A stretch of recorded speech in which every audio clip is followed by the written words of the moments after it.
Let me just check if this shit working. Hold up.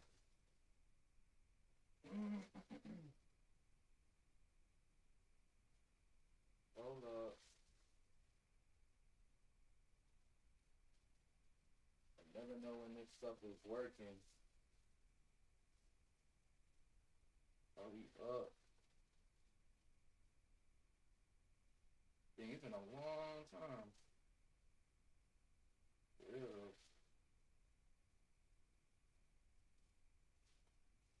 Hold up. Hold up. Hold up. Damn. Damn, it's hot as fuck in here, bruh.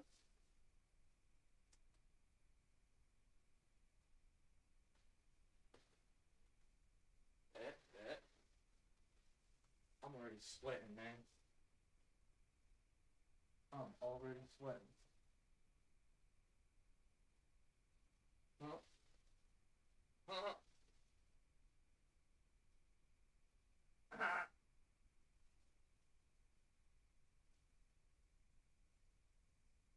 Oh, let me put some music on. I know this shit about to get like hit by copyright. Hold up. I know this about to get copyright.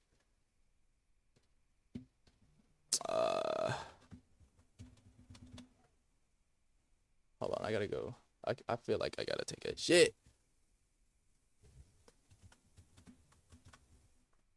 Let me see this.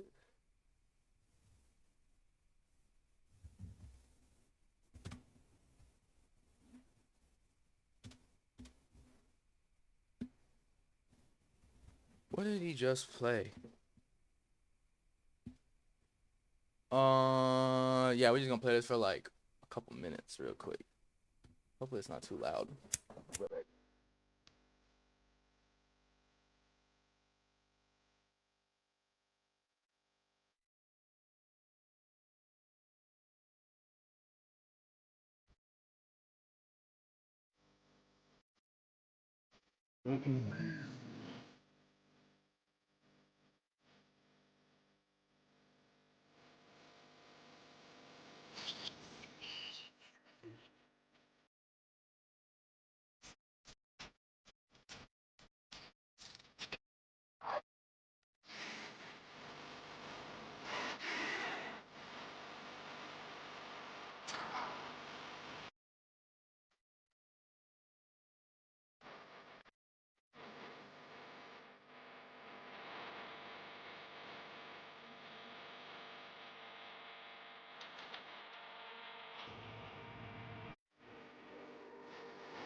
I have to stop this because I know it's gonna get hit with like a little copyright.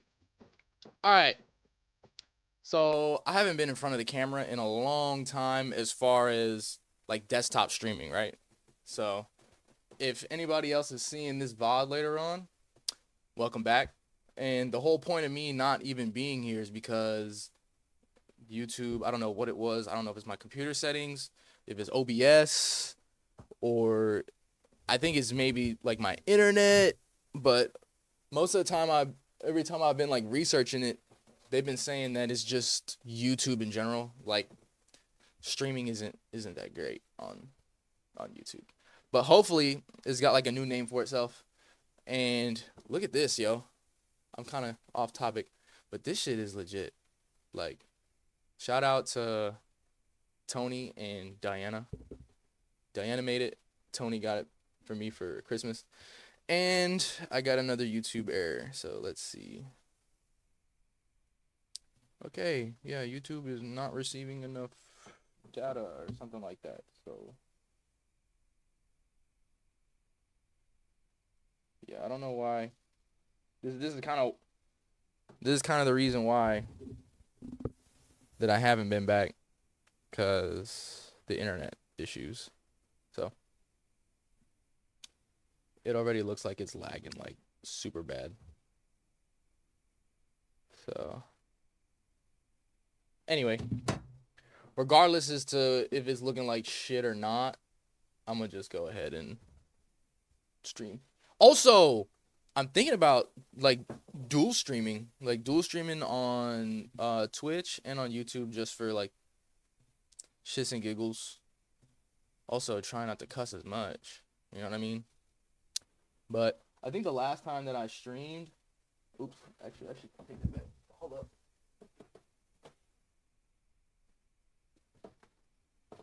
Oh. Last time I streamed, I think we were at like 900 subs, huh? But a lot of my subs had, I think, come from short form content, which YouTube doesn't really push short form to my long form much. So we just gonna see how that goes. But anyway, I wanted to react to some anime stuff like, let's see, like Solo Leveling's got some videos that I wanted to look at that were like uncut content. Shout out to Jacob. He has sent me that actual ending chapter for the last episode. But if I start reading it, I'm not gonna stop because I did the same thing with Bleach back in the day. I remember I had school and I was reading Bleach from like 7 p.m. I ate. I was still reading it, reading like every chapter. And then I was like, maybe I should take a break. And it was like 3 in the morning. And I was like, I gotta go to bed. This is crazy. I had no idea that I had spent all of them hours, almost like, what, 9 hours? Almost 9 hours just reading. So, let me see. I gotta make sure I still know what I'm doing on this damn thing. Okay, hold on. Properties.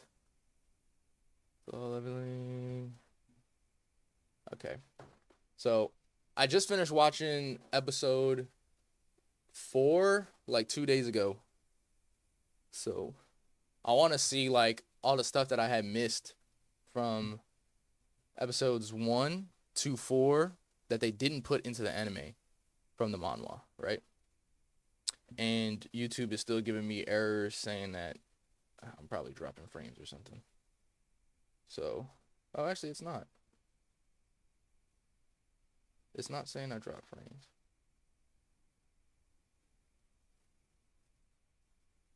Damn, bro, this shit is looking bad. Hold on, let me check it on here.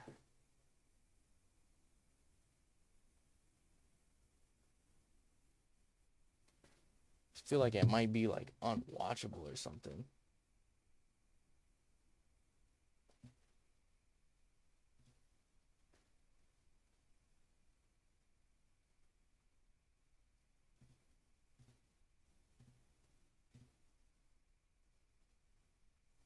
Okay. Let me see here.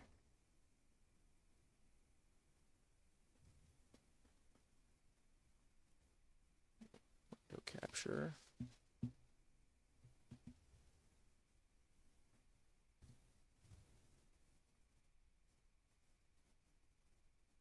All right. I'm pushing. Also, I need to know like, oh, I did play Sparking Zero at my homie's house. That shit was pretty nice. It was pretty good. I ain't gonna lie. Okay. All right, so we gonna go here.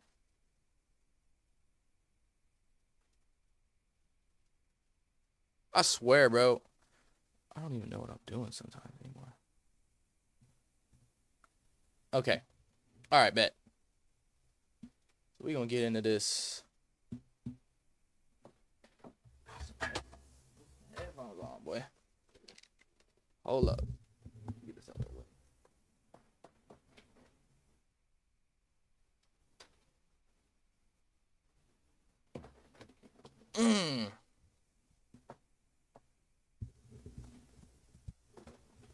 Hopefully I'm not like blocking too much. But this video is Solo Leveling Season 2, Episode 1, Cut Content, How the Red Gate Incident Really Happened by Anna News. It's been out for like 2 weeks, so we're going to check it out. I've seen a couple other people do reaction to this, so if it gets taken down or the owner, I don't own any of this content, so if they want to copyright it and take it down, just don't give me a strike, please. Just let me know you don't want me watching it. Just like, hey, copyright, and I won't. You know what I'm saying? I ain't gonna be butthurt about it if you don't want me to watch it. You know, some people don't want people reacting to their content, like, you know. But it is what it is. All right. Season 2 opens with all the glorious action we could ever want from a solo leveling anime. Sung showed off in more ways than one. His Shadow Soldiers got to participate in their first ever battle, and Igris styled on his opponent like he was Let Me Solo Her fighting against Millennia. With all those amazing scenes filling up the episode though, it's easy to forget about the overall story behind it. This is something the novel... You know, I wanted to do like a skit of Igris, how the dude is always... Or Igris is a girl, right? Because she's got like the body type of a woman. And I did look up that it's like more speculation that it is a woman. So I'm going to just go ahead and say Igris is a woman. But every time you see her when she's fighting, if you've watched episodes 1 through 4, or 1 through 3 really, right? She is always twirling in the air. And she does like that dive, that little dive attack. I feel like she just really be wanting to work on that. Novel takes its time building up since it answers questions like, how did this gate become a red gate? Why does Sung feel a personal responsibility to help out Song Yi, and what's going on with everyone else in the story? There's quite a bit the novel adds which build upon the story, and that's stuff. exactly what I'm going to talk about here. Everything the anime left out from the manhwa and web novel. So, if you want to see what else solo leveling has to offer beyond its continuous string of conflicts, stick around because it really does make the world that much more captivating. But first, I'm gonna quickly switch gears over to Overlord because today's sponsor, AFK Arena, is doing a crossover with them. That's right, from now until January 29th, Shelter and Albedo will be available to collect and play with in this amazing idle RPG. 4 years ago, Ainz and Albedo made their debut in the world of Vesperia, and now they're back, this time with Shelter, fully voiced by the same recognizable actors from the anime. To celebrate, you'll be able to get Shaltier's skin for free, along with 100 summons just by logging in. Not to mention an interesting puzzle event with lots of exclusive rewards. I never finished Overlord like Season 4 though. Then, if 100 free summons aren't enough, the Get All Heroes event will make sure you can get the heroes you want anyway. All you gotta do is keep progressing through the campaign. So, whether you want to cast Ainz's death magic yourself, or play as the more defensive tank Albedo is known to be, you can team up with your friends, clear stages, share your summon pools, and dominate the game with them. It's... What's up, bro? Shouldn't you be in school? Why you ain't looking at your books? Huh? Why you ain't paying attention in class? You feel me?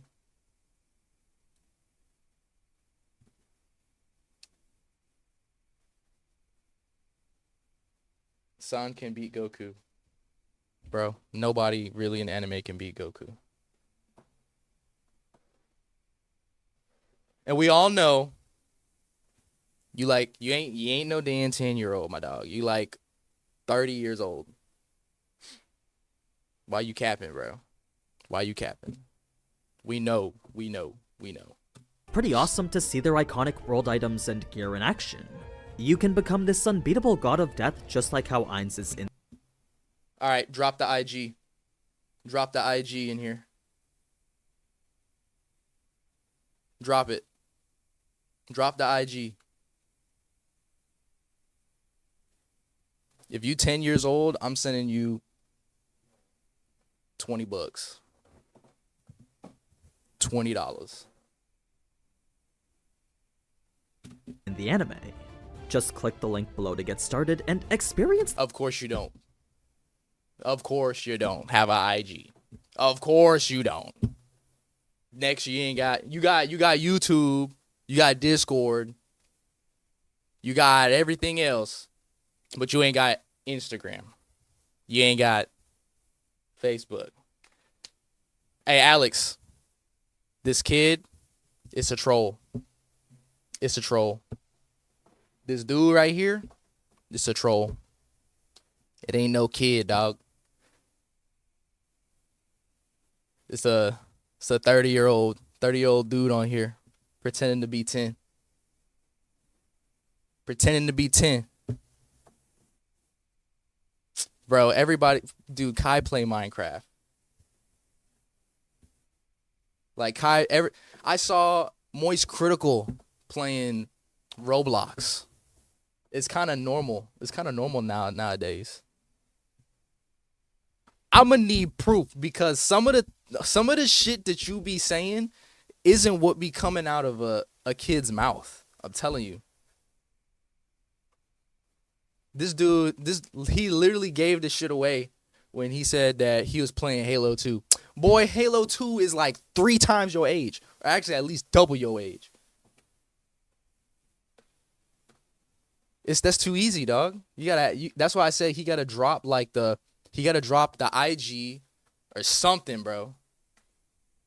See, bro, it's too easy. You can't ask him like easy questions. It can't be like easy questions that a 30-year-old can't answer. It took too long. I'm saying, dude is a troll. I'm telling you, straight up troll. Hey, I commend him though. Dude has been trolling on my shit for like a whole year. Dedicated troll. Dedicated troll. You know what? We gonna call you Scott. We gonna call you AJ. Proof. I'm gonna need some proof. My dog. Cause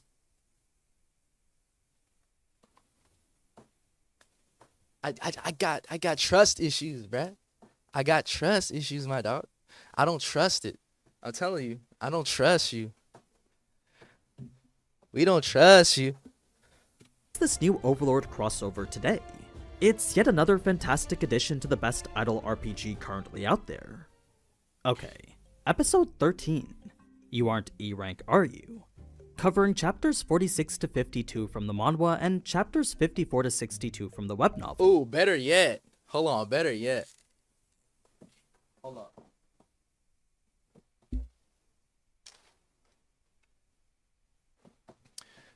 He legit got a YouTube channel. This dude. I don't believe you. You literally have a YouTube account, right?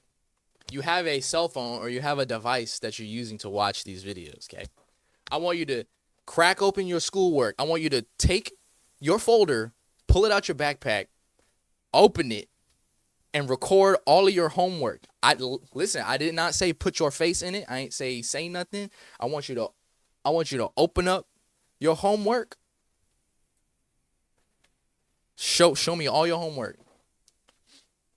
I want to give me your teacher's number so I can call your teacher. Because you ain't even supposed to be on YouTube right now. You're supposed to be in them books. What's your teacher doing right now? Huh? Yeah. Exactly. So for right now, until we have some kind of confirmation, for right now, you're 28. In this chat, you're 28. So I'm going to treat you like a grown-ass man. You're 28, 30 years old. I stream on PS5. Bro, so here's another thing, right? You told me Alex was in here. You had tagged what was it? I pinned.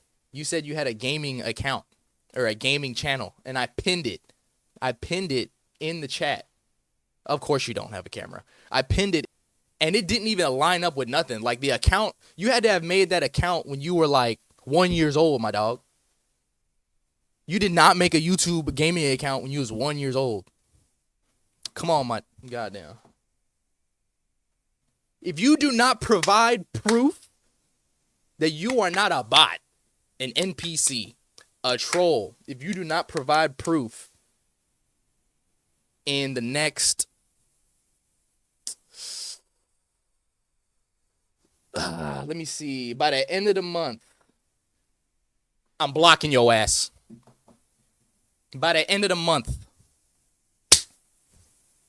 Deal. Check your voice. Check your voice where? Oh, that's your dad's account. What is it again? Put it in here. Check it in. Drop it here. Drop the account. Drop the account. The YouTube channel again. What was it called? I can't remember.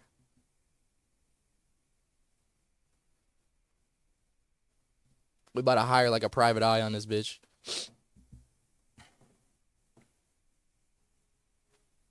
I gotta stop cussing. Damn, I can't stop cussing. Humberto Design. That's what it was. Hold up. Hold on, let me see something.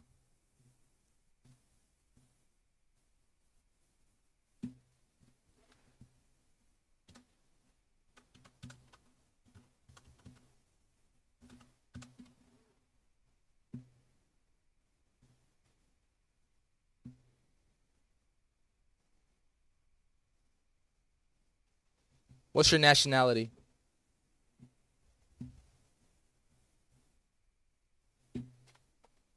You know what that word is, my dog? What's your nationality?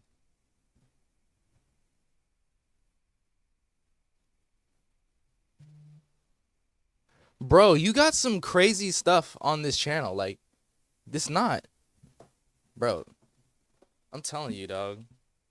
Joined in 2009. Ain't no way. 2009. Look, I'm telling you, bro. This kid ain't a kid. 2009. Minimum 16 years old. Minimum. Minimum. 16 minimum. Wait, what's going on here?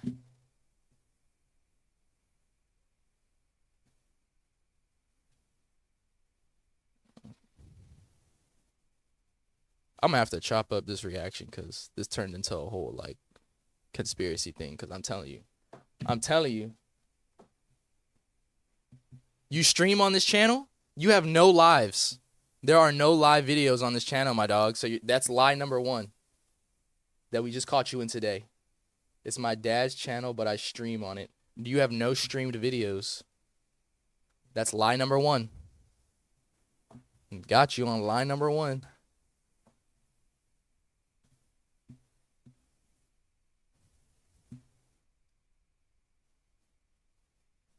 Yeah, see that? That's lie number one. You got no streamed videos. And the latest video posted was 14 years ago. 14 years was the last video on this channel. This nigga is lying. You're a liar, bro. You're a fucking troll. That's what you are. You was being way too fishy back in my Elden Ring streams. Like I was watching, I was checking, and even me and Alex was like 10 years old. You fucked up. You should have said like you really should have said something like 17, 16. Then you would have definitely like sold it a little bit more. Especially since you like purposely misspell your words, but then whenever you're getting caught, you start writing everything else correctly. I'm telling you, bro. I'm telling you.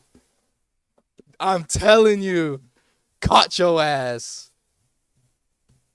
Caught your ass. Yo ass got caught, boy. Yo ass got caught, boy. Yo ass got caught, boy. Look, I'm looking at it. Most popular videos, everything is 14 years old. Every video, 14 years old. There are no live streams, my dog. You got no live streams, no other linked accounts. Yeah, I'm telling you, bro. You got no other linked accounts. I'm gonna go ahead and look at this. Look at this. 14 years video popular. 14 years. 14 years. The latest. We're at latest 14 years. You have no streamed videos on here, my dog. You're literally trolling. So,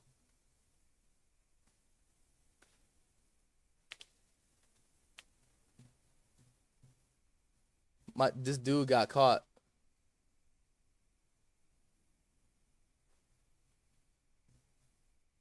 Dude got caught. Yo. That is no my account. Bro, come on now. You was typing just fine earlier.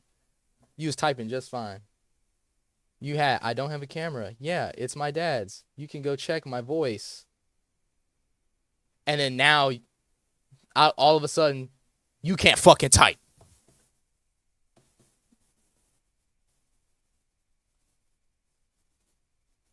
Come on, my nigga.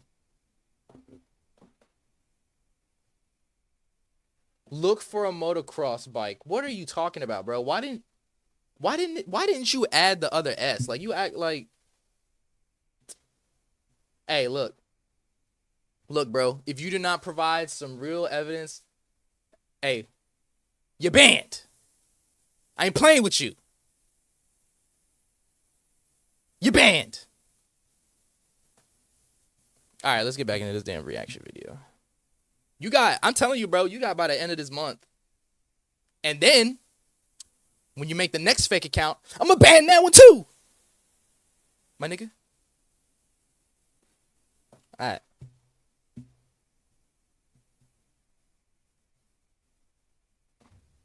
I swear, if anything, it's got to be somebody I know. Sometimes it always be like that. It'd be somebody you know. So, damn, dog, I'm sweating, bro. Look. I should have put on like a regular shirt. Yeah, get him out of here, bro. Look. Shit is kind of wild. This dude was a dedicated troll. Oh, check this out. Check this out. Look.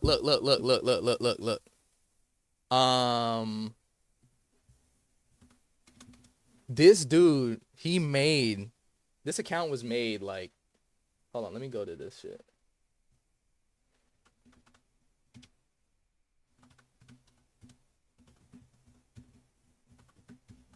This shit was made like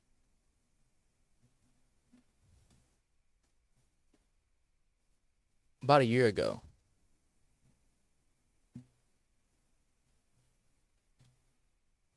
Yo. Hey, hold on. I think you said your name was Gabby, right? That's what you led on as, right? How come you're using this account, but you're not using your dad's account that's supposed to be your main account to comment on this channel? Why do you have two accounts you're bouncing back and forth from? Like, why are you bouncing on a fake account? How come you have no content posted on this account? You know what I'm saying? Why are you streaming from the other one and not on this one? And that account is over 14 years old. Why aren't you streaming on this one, my nigga? Why aren't you streaming on this one, my nigga? Huh? Answer. Exactly. Because you a grown-ass nigga who ain't got no time to do nothing but troll. Like, it's kind of pathetic, my dog. It's really pathetic. I want you to start streaming on this account. Weird-ass nigga. I want you to start streaming on this account. Like, you've been talking, you have no lives played on the other account that you just linked. But you on this one. It's just weird. So you got a week to upload. No, because it's the one that I'm using is different. You're not even using the other one. You got no new videos uploaded. You have no new videos. You have no lives on that channel. And you said you've been posting streams to that channel. You're supposed to be 10 years old, and the last video posted on the one you linked is 14 years ago. So you were uploading videos before you was born, my nigga? Nah. You is crazy, dog. Like, that is some dedication. That is some dedication. Look. If you lonely and you need somebody to talk to, you ain't got to hide on a fake account to do that. You know what I'm saying? You could literally just be yourself, be who you are, and I'll still talk to you. You ain't got to hide on a fake ass account. This shit is weird. Like, hey, look, and if I'm wrong, I'm wrong.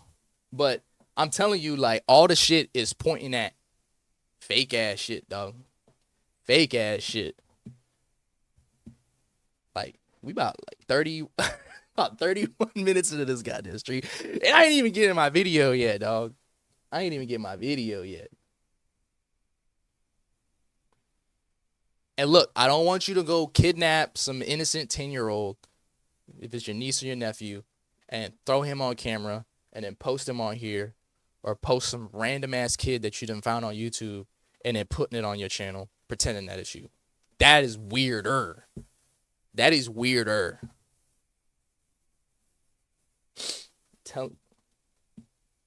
I'm just saying, bro. You've had this account for a year, my dog. You've had this account for a year, and you ain't post no gaming content, nothing. And the reason why I'm getting on that so much is because whenever I was doing the Elden Ring streams, I told you to tag your shit in here for free promo. Like, literally, it's free promo. I was like, here is this is my dude right here. Go to his shit, watch his stuff. He be posting on here. You ain't post shit, nigga. You ain't post a motherfucking thing.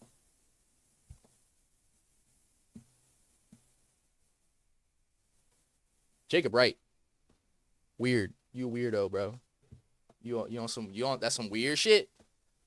That's some weird shit. Man, got me hot in this goddamn.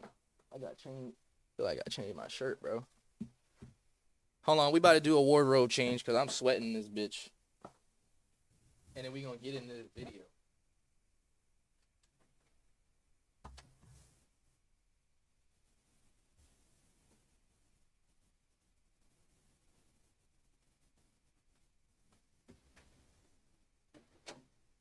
Hold up.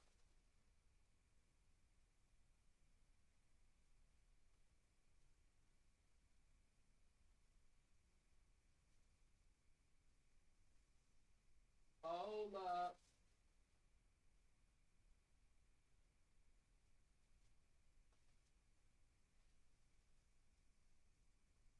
Damn, bro. Oh, yeah, I gotta watch my phone.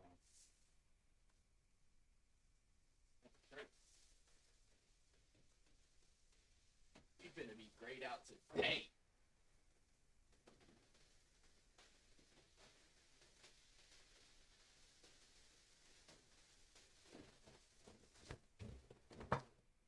Alright. Shit.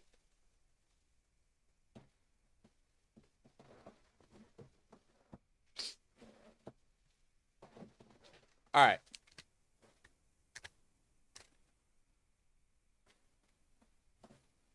So, we are back on this solo leveling. In and outs. Apparently, so look, they ain't got no spoilers in this. They just talking about the episode. We got off on a motherfucking tangent, a long tangent. And this is by Anna News. Let me see. Everything that I may have missed only from season 2, episode 1. And I'm gonna watch the next 3 because I think he put out 3 videos. I don't think he did the 4th one yet. So, because the 4th episode just dropped, so I don't expect them to be like I don't expect them to be on that type of timing, bro. Because recording the video is the easiest part. I'm telling you. Some people think, for a lot of people, they'll turning the camera on is the hardest part, which I can agree. Because sometimes you don't even want to start. You like, you know what? I should record something today, or let's record something, and then you just like, never mind. I don't want to. Just wait until you gotta edit that motherfucker. You're like, bro, I gotta stop cussing. I keep cussing. We gonna start this all over again. Season 2 opens with all the glorious action we could ever want from a solo leveling anime. Sung showed off in more ways than one. His shadow soldiers got to participate in their first ever battle, and Igris styled on his opponent like he was Let Me Solo Her fighting against Millennia. With all those... And Jacob, if you're still in here, look at that. They already threw in an Elden Ring type of reference, my dog. If you love solo leveling, you're gonna love Elden Ring. I'm telling you, bro. Telling you. Amazing scenes filling up the episode, though. It's solo leveling. It's easy to forget about the overall in the story game behind for real. This is something the novel takes its time building up. I wouldn't be surprised if solo leveling like, how did this gate become was a the red script. Gate? Why does for Sung Elden feel Ring. a personal responsibility to help out Song Yi, and what's going on with everyone else in the story? There's quite a bit the novel adds which build upon the story, and that's exactly what I'm going to talk about here. Everything the anime left out from the manhwa and web novel. So, if you want to see what else solo leveling has to offer beyond its continuous string of conflicts, stick around because it really does make the world that much more captivating.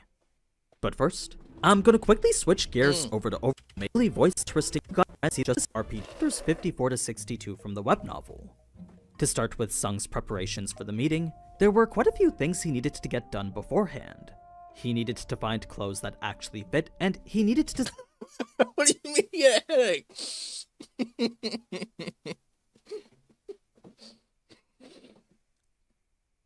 You die like 20 times and you're like, oh my fucking god.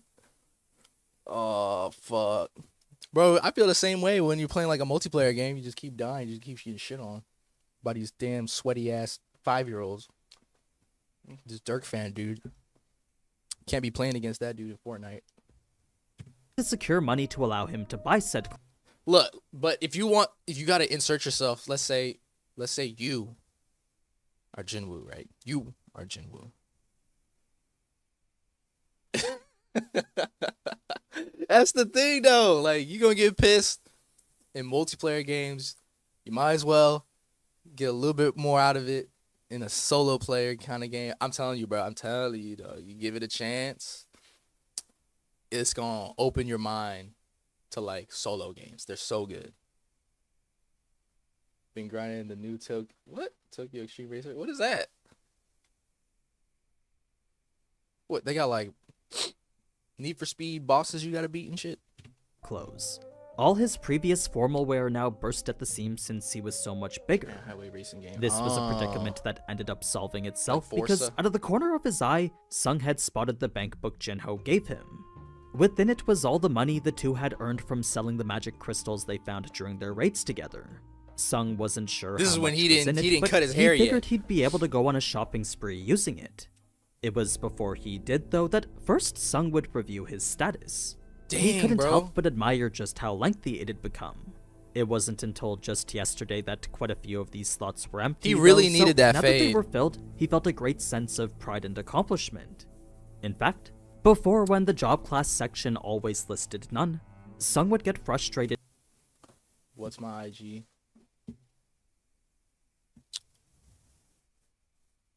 Dirk Lifts. DURK LIFTS. This bro, if you made some fake account and just put some Google images on that thing, it's crazy. It's crazy. Bro, I'm telling you, give me your teacher's number. Give me your English teacher's number so I can call your English teacher. Or better yet,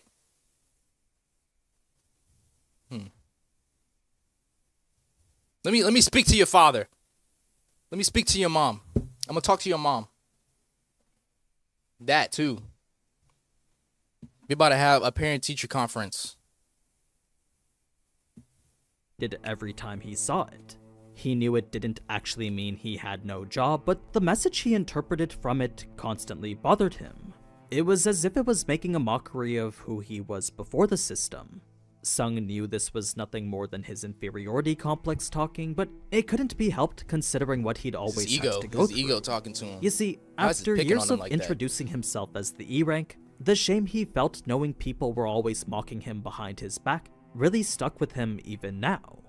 Now that he had a really cool job class though, Sung was completely and utterly satisfied with himself. No longer was he worried about other people's perception of him. No, Facts! He was more so intrigued by how people would react to him now. Like, just thinking about Jinho's stunned face when he would finally get to see his shadow army, that was enough to put a massive smile on his face. It was this thought which led Sung to think about what his new powers were capable of, going so far as to ponder if he could extract shadows from hunters. Obviously, such a situation wasn't one he'd ever want to be in, but the thought of doing— Look, that was totally genius on the part of the writers. I thought that was fucking genius.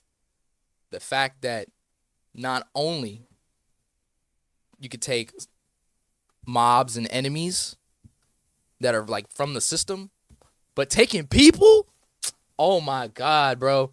That's scary. Imagine if he decided to fight against every single S rank or just hunt them down like one at a time, bro. And his rank is, you know, like above them, and he's just taking them. And he could probably like upgrade his backpack, I guess you would say, right? So he's not like over encumbered with all the summons he's got. Like, that's insane. You sent me a picture. Let me see. Hold on. I want to see a family picture. Hold on, it's probably in my general requests. Hold up.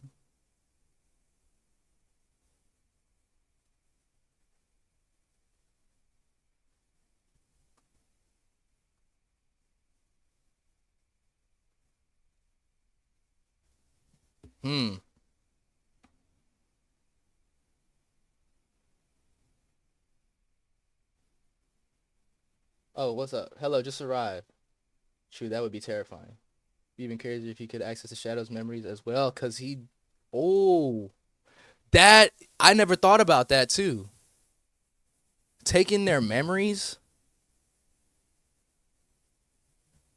Holy shit.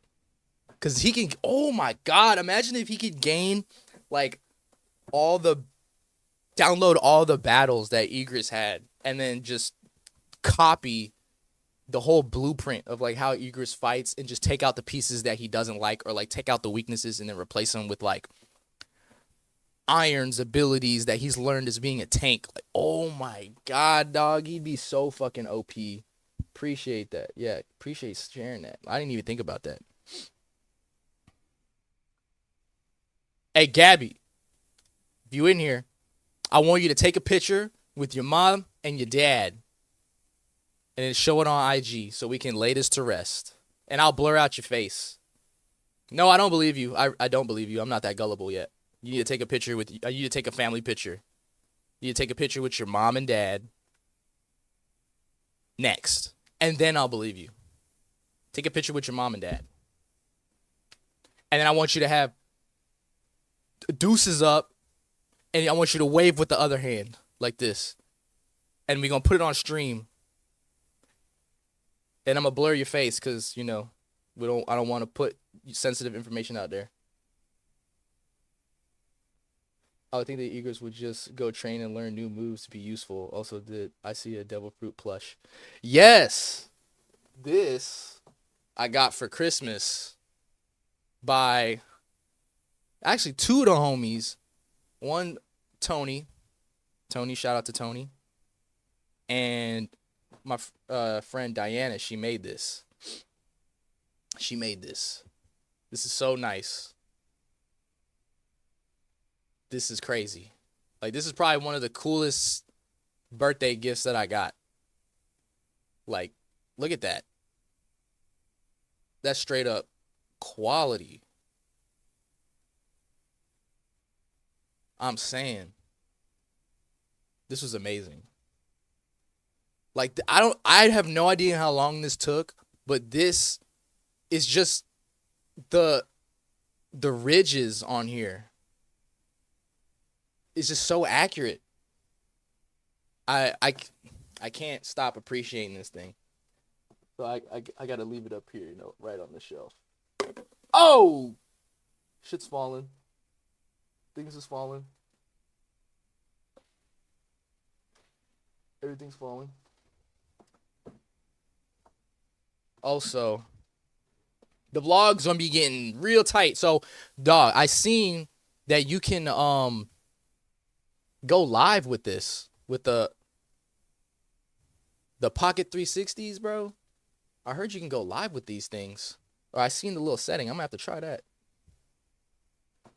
But yeah, Silver Comet, appreciate that. Yeah, I'm saying like if Egress, oh yeah, Egress would just keep getting better and better and better. You gotta download all of that. But let's see what else is going on. Doing so gave him chills. He couldn't even fathom how powerful the shadow of an A or S rank hunter could be. Even if it was only 50% of their original he strength, got so lucky. Sung fully 50%? believed the presence of one would allow him to solo high-rank dungeons. So, the only thing preventing him from committing to the idea fully was the thought of how crazy. Sinister such an act was. If you could fuse him? Unless a truly evil hunter showed up to give him like some trouble, Digimon shit. Sung wasn't willing to subject anyone to that. No. For now, he knew he'd just have to be satisfied with his shadow monsters. The level 7 Night Grade Igris was more than powerful enough. Now, in addition to everything... Wait, so Igris, whenever he took Igris' shadow, it's only 50% of its true power? Damn. And he was still stronger than... The shadow was still on par? No, I don't think his shadow was on par. Yeah, I think his shadow was on par with him at that moment. That's crazy. Things Sung had earned from the job quest dungeon, he had also gained 10 additional ability points. Before, these would have been put right into agility and perception, but now that his shadow skills operated on mana, every single point went into intelligence instead. It was still miles behind strength and the others, but Sung didn't plan on it being that way for long. If he could respec too, that'd be crazy. He was gonna change the way he fought though, since for now these shadow skills would just be his backup. His dagger was always gonna remain as his primary means of combat. It was too much of a waste to throw away everything he'd already put into it so far. Still, Sung was amazed. Oh my god, like, that was such... He's not strong enough to unlock Igris' full potential. So it's possible, though. It's possible to get Igris' full potential. When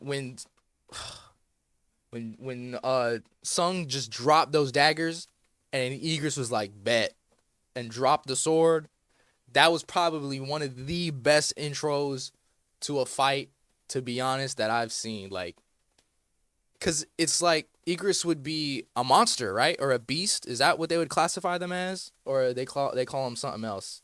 Are they? Because I don't want to be spoiled and then find out that these are actual real people or something like that, right? Because Igris was a S rank, let's say, beast, right? Like, that is insane. And then, yeah, because he gave Igris the speech is like, don't just go to waste right here, right? If it did work. If he did have a heart-to-heart with Igris, and that was the only way that he was able to get him. Why not, my dog? Because, see if it's fake or not. You go take a family photo, like this, and go like this, and I believe you. Yep. Damn. But, oh man, and also, the fact that Igris is gonna be ranking up from here on out. Igris is like Pikachu and Ash. It's just gonna keep getting stronger without needing like an evolved form. But if they give Igris evolved form or something like that, or some wings or some shit, I don't know, bro. Like a Crucible Knight, like, that's crazy. at just how useful his shadow skills were, since that single aspect alone, allowing him to extract bosses through it, made it so much more incredibly valuable. So, 20 minutes would pass with Sung thinking about his powers, then another 3 after where he would use said powers to help himself get ready faster. He didn't know yet how best he was going to use Commander's Touch, but at the very least he could have it help him retrieve his keys from the kitchen. Now, it was on his way to the bank that Sung couldn't even begin to imagine how much money was in this account. Usually Jin... I don't need an old one with your friend, my dog. I told you, take a family photo. It's not like you're posting it here on YouTube. You're just sending it to me. I want to see my top #1, supporter on here on YouTube. I want to see the family photo so I could thank the family like this. Like this. He's not even legendary, but he'll stay on top of the food chain. All right. So if they gonna touch up on that, okay. Yeah, I would use my powers like that too, bro. I would definitely use my powers if I'm in the shower and I was like, oh shit, I forgot. I gotta brush my teeth, but I ain't got time to get out and shower. I'm gonna just use my abilities to pull my toothbrush and toothpaste and just go ahead and get it done at the same time. I wonder if he can use it as like telekinesis too. He could just... Nah, he probably can't do like more than one object at a time, huh? Oh wait, he could, but he gotta rank it up, right? Like there's some things he can't move. Dude, I'm expecting Jinwoo's abilities to be so strong. He's gonna be like Pain in Naruto and do like planetary devastation and just pull the moon out the fucking sky with his ability, because that's how fucking crazy. Apparently everybody's saying how strong this man's gonna get. He's about to pull the moon out the fucking sky just so he can kill somebody like a SS, bro. No, you can't send me one each separately, bro. You need to go in there, take a family photo. Look, you can easily just be like, hey, I'm just gonna pull this fake mom and this fake dad out the sky and then pull him in there, separately. And then it's up. There's a reason why Eagers are stronger than him, but was still able to capture him. Okay. See, that's what I like. I enjoyed the speech, that he gave him. It was like, come with me or just die here for no reason. And you're like, you know what? I like the way you think. He's like, I guess I go, fight everybody else. All right. He's going to be going beyond that. Planetary devastation, like Pain. Oh, shit. Jinho shared everything with him, but when it came to money, Jinho didn't talk about it at all. It was just one of those things. He's one of my favorite characters. I ain't gonna lie, because he's just so plain. Puts into perspective just how I like him. Jinho is, because when Sung had gone and checked the balance of the account, it was revealed to have over $1 million in it. In a single week, Sung had earned himself well over $100,000 a day. Each C-rank dungeon had netted him between $150,000 and $200,000 in revenue. The teller would then try to sell Sung on the VIP services the bank offered, giving him his first taste of what being a look, if I start reading it, I'm not gonna stop. What's gonna happen is gonna be like 9 p.m. I'm gonna be eating, I'm gonna be reading it, just swiping on my phone, just reading every panel, and it's gonna be 5 in the morning, and I'm just be, damn. You really gonna do you? Okay, you got something to prove. He's a real one. He sure is. I ain't gonna lie. I was giving him, a little bit of, not really slack or like pushback on the aura farming, but he did come a long way. All of season 1, right? He was getting, picked on for being like the lowest, and that man was actually putting his life on the line more than a lot of them other niggas was doing. Like, they was all scared about going into the double dungeon, which he was for good reason. But the fact that he was a E rank, had like no magic power, pretty much had nothing, was scrounging up change to get some weapons, which weren't even worth a damn, and was still about that life. He was about that life to go in there and actually get fucked up. And then I was like, you know what? Like, I think season two, he deserves to, aura farm as much as he can. But in season 3, I would like them to dial back the aura farming and then put the cut content in that they would cut out. You know what I'm saying? Like, but they can still have him like arm farm a little bit. Like they did him nice with the fade and stuff like that. High-ranking Hunter felt like. It was something Glorious he king. knew he'd have to get used to because the moment his new Yeah, rank became public, he would effectively become a celebrity. Another change was the wealth he had simply wasn't he had used everything to, which stacked up after a against him, haircut and some and it pissed me off that everybody else ran out. But they weren't wrong to like be wanting to run because they literally was all gonna die. Now, if all of them stood on business like Jinwoo did at the end in front of the big ass statue, right? I feel like they all deserve some kind of little bit of power up. But he's the main character, so I can see why it was only applied to him. You know, I still think it was a little dirty how they done killed off the other people. Spoiler alert, if you haven't watched season 1, how they killed off the other people, the ones that apologized, like the other 2 workers. Like, cause they wasn't that bad. Like, they apologized to him, like, you know, he's about coughing up blood. He got stabbed up by that serial killer that was an A rank, right? He done got stabbed up by that dude, and it's like, damn, they knew how bad they was for running and leaving everybody behind, and they apologized, and they was genuine about it, and they still got fucked up. I was like, damn. splurging at a department store, Sung would come to see why having money was way better than not having money. He would then head to the school, reminisce of the time he had these interviews himself, then remember how no one ever showed up for them. It wasn't because his parents were neglectful though, but rather because he simply didn't tell them. Yeah, I feel like the healer, she stuck around too. Like, she definitely was keeping him alive. Like, Sung didn't want to burden her his with first something wounds so he had trivial. when she healed him. Now, the interview went did pretty work. much as we saw, finishing up with the request to help Jinna's friend Song Yi. As soon as Sung heard that she was in E rank, he immediately knew it wouldn't be long before she was either dead or crippled. Such was the fate for those ranked at the bottom. The dungeon was simply no place for an E rank. Normally Sung wouldn't have cared at all, but because she was a person he was somewhat acquainted with, he felt a certain responsibility to teach her why the dungeon wasn't for her. So, when Sung had gone to pick her up to take her to the raid, that's when he saw her circumstances weren't very different from his own. She lived in a place that indicated she wasn't very well off, and that made it clear that she was likely just trying to provide for herself. Hey, she gonna come back in season 2? The healer girl? She gonna come back?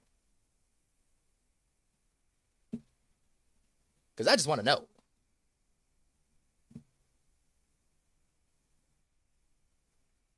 Oh, I can't put this chat over here. Why is it? Okay, I guess not.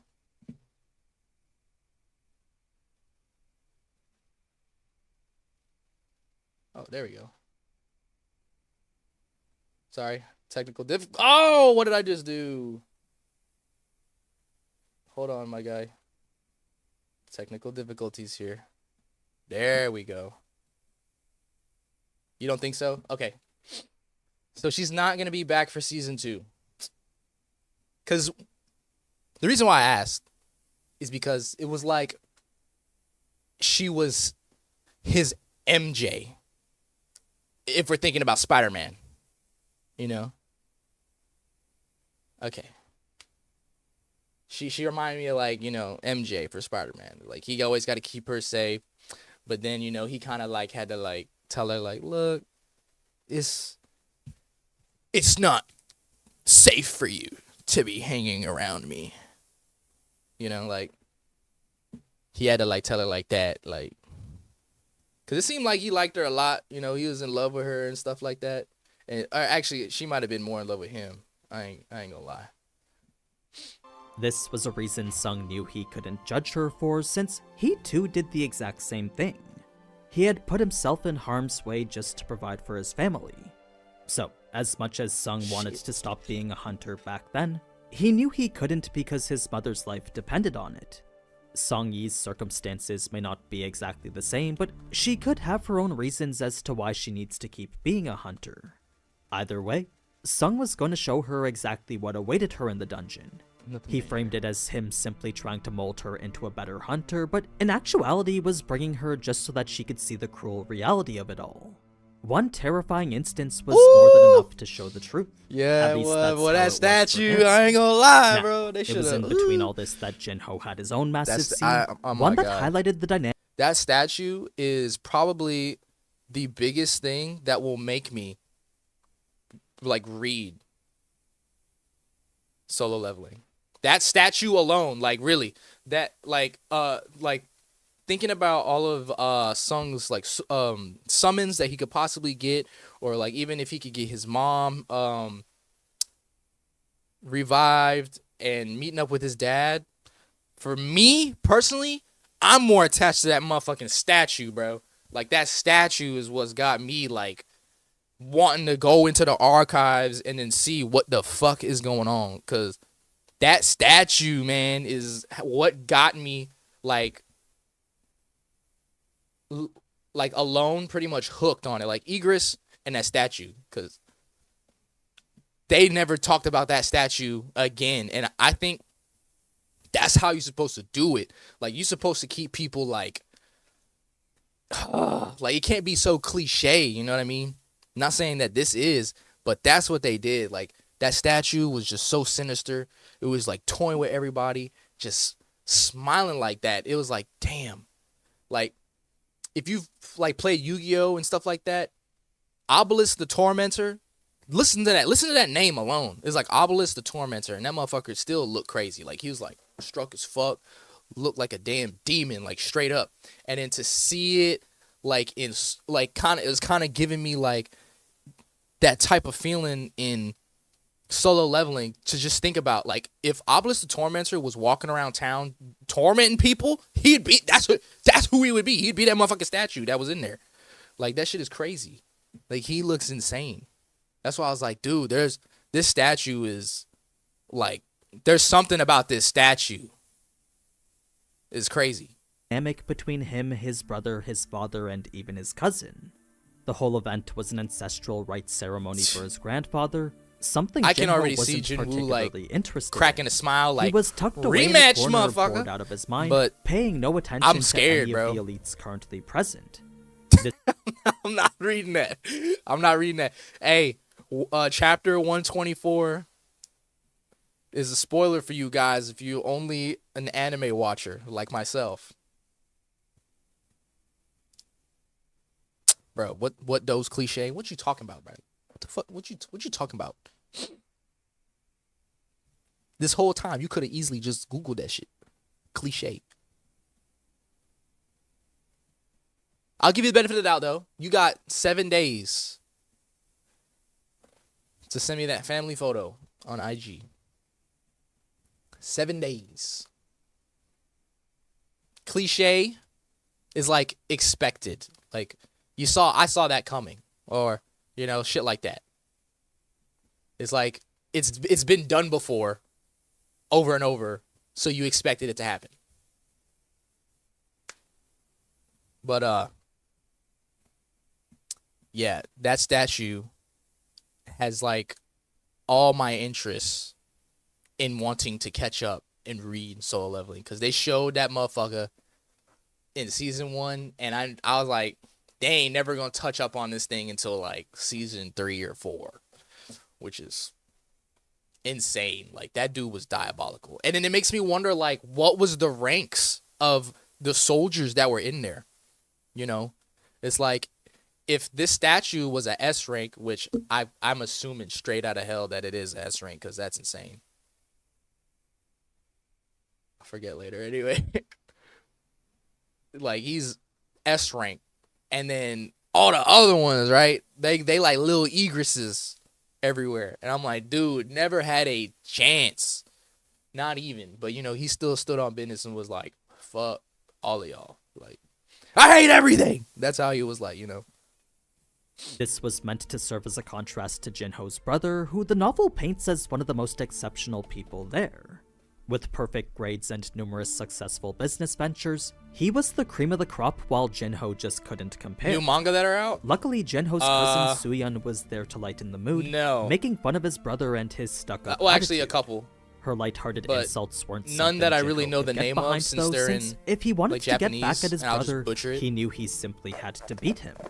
That brought into conversation I don't like the his brother topic of either. his plan to become a guildmaster, something Suyeon apparently already knew about. My bad, y'all. The reason why that is because, as an A-rank hunter herself, she really didn't want to work for Jinho's brother. It was only natural she become a member of Season whatever 3, guild the head they of the gonna talk about family the was statue? forming, but to do so under Jin Sung's leadership, well, let's just say she'd rather 2026, die. I guess. I won't get too deep Wait till into what else the two 2026. discussed, but just know that this is where her character is actually debuted. For the anime, it's likely we'll see her later. Now, there was also a scene I'd where watch that. Jinho's dad would reveal his own impressions, highlighting the harsh tutelage under which Jinho and his That'd be siblings were brought up crazy. under. It could essentially be described See, look, it's even to the point where I don't even want to watch the opening cutscenes, like the new opening and like the closing of the animes, because I don't want to see anything that could possibly be a summon for Jinwoo. I want to keep it fresh. I want to keep the surprise, like the suspense. But I gotta watch it. I gotta watch it for the banger music. Or I could just listen to the music without watching it. Season 4? Damn. Well, yeah, you said they're on chapter 66 right now. And that's chapter 124. Yeah, that might be season 4 or a movie. Damn. Cause they're cutting out stuff to keep this pace. The way One Piece does it, they do, I think, 2 or 3 chapters in one episode. But they be dragging some scenes. Like they just be cutting the characters back and forth. Like Luffy face, Doflamingo face, Luffy face, Doflamingo face, Luffy face, Doflamingo face, and they're just getting closer and closer like this. Face, face, face, face, face, face, face, face, and I'm like, come on. described as a tiger wanting to raise cubs instead of kittens. Jinho's brother and sister were the cubs, while he unfortunately got a was sister. seen as the kitten. This brings us now to yet another massive cutscene, one depicting how the Red Gate had become a Red Gate. Long story yes. short, This it is was what I wanna pretty know. much due to professional incompetence. A gate You always got to check it out for episode 1.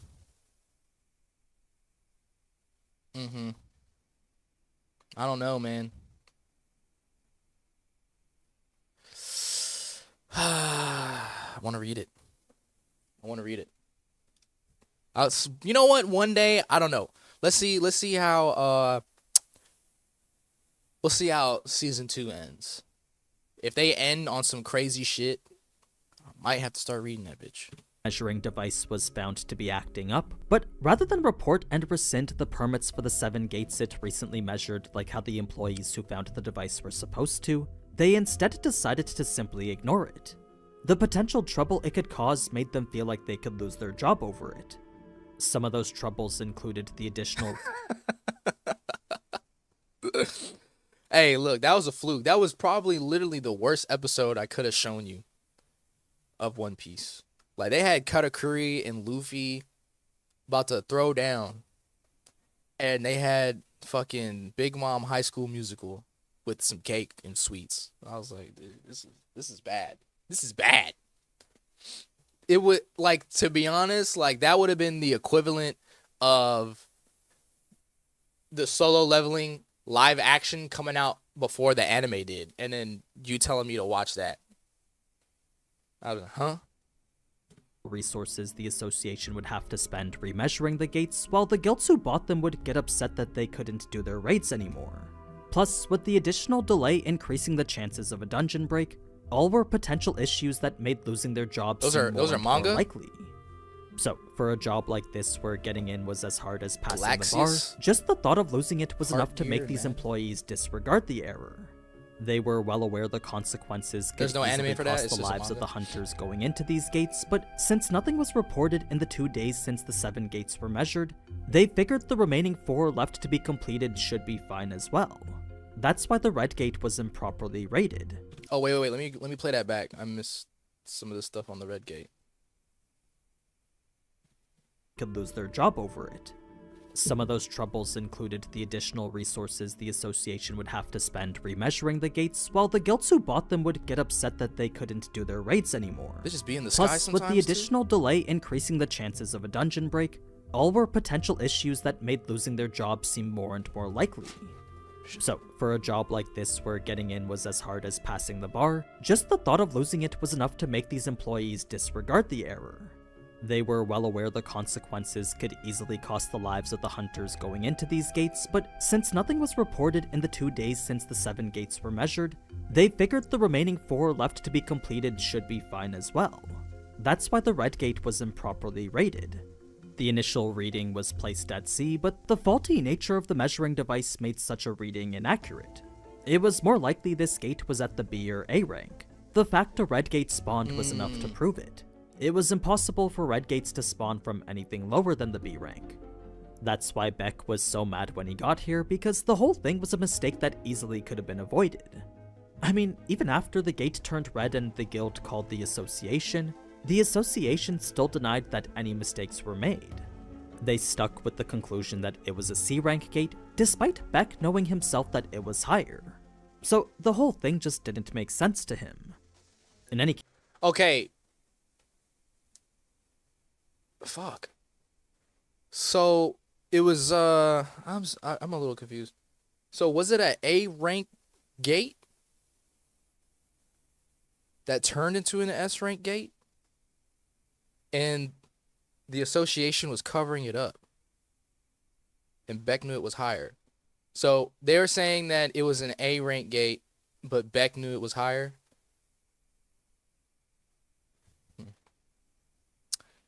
Because like the Frost elves, they were, or the leader was a S rank. He was too high of a level that Jinwoo couldn't take him. Oh, Gabby, the only reason why I think you're a troll is because a lot of the things that you were saying just didn't add up. That's all. Like, you said your favorite game that you played was Halo 2. That game came out like before you were born.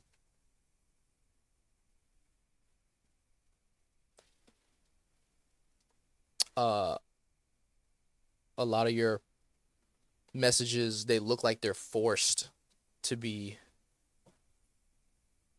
spelled incorrectly. Your dad's account that you said you were streaming on and like making videos on, there's no activity on that account for 14 years when you could be posting it on the account that you're talking to me on right now. It just didn't make sense. It makes no sense. It's like if I wanted to stream, it was a C rank. Okay, right. It was a C rank that turned into an A. So okay, so does that mean like whenever they go into the dungeon, like everything, okay, that doesn't make sense though for me. So let's say there was like a boss gate, like whenever the last episode, right? Last episode, he got stopped by that other S rank girl before he opened up the boss doors, right?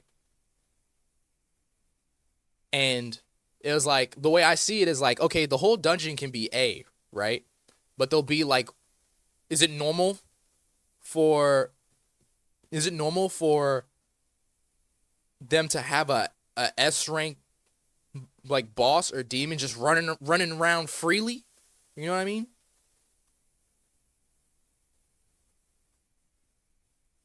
Cause that's crazy. Cause I would have assumed that Frost or that Snow Elf dude would be behind a boss door. You know what I mean? So like you'd clear all the A mobs, all the A ranked mobs everywhere. And then you get to the boss area, and then you can choose or have the option to fight this S rank boss, right? But that man was torturing everybody else around. Or was that, see, that's what I'm talking about. I just got so many questions.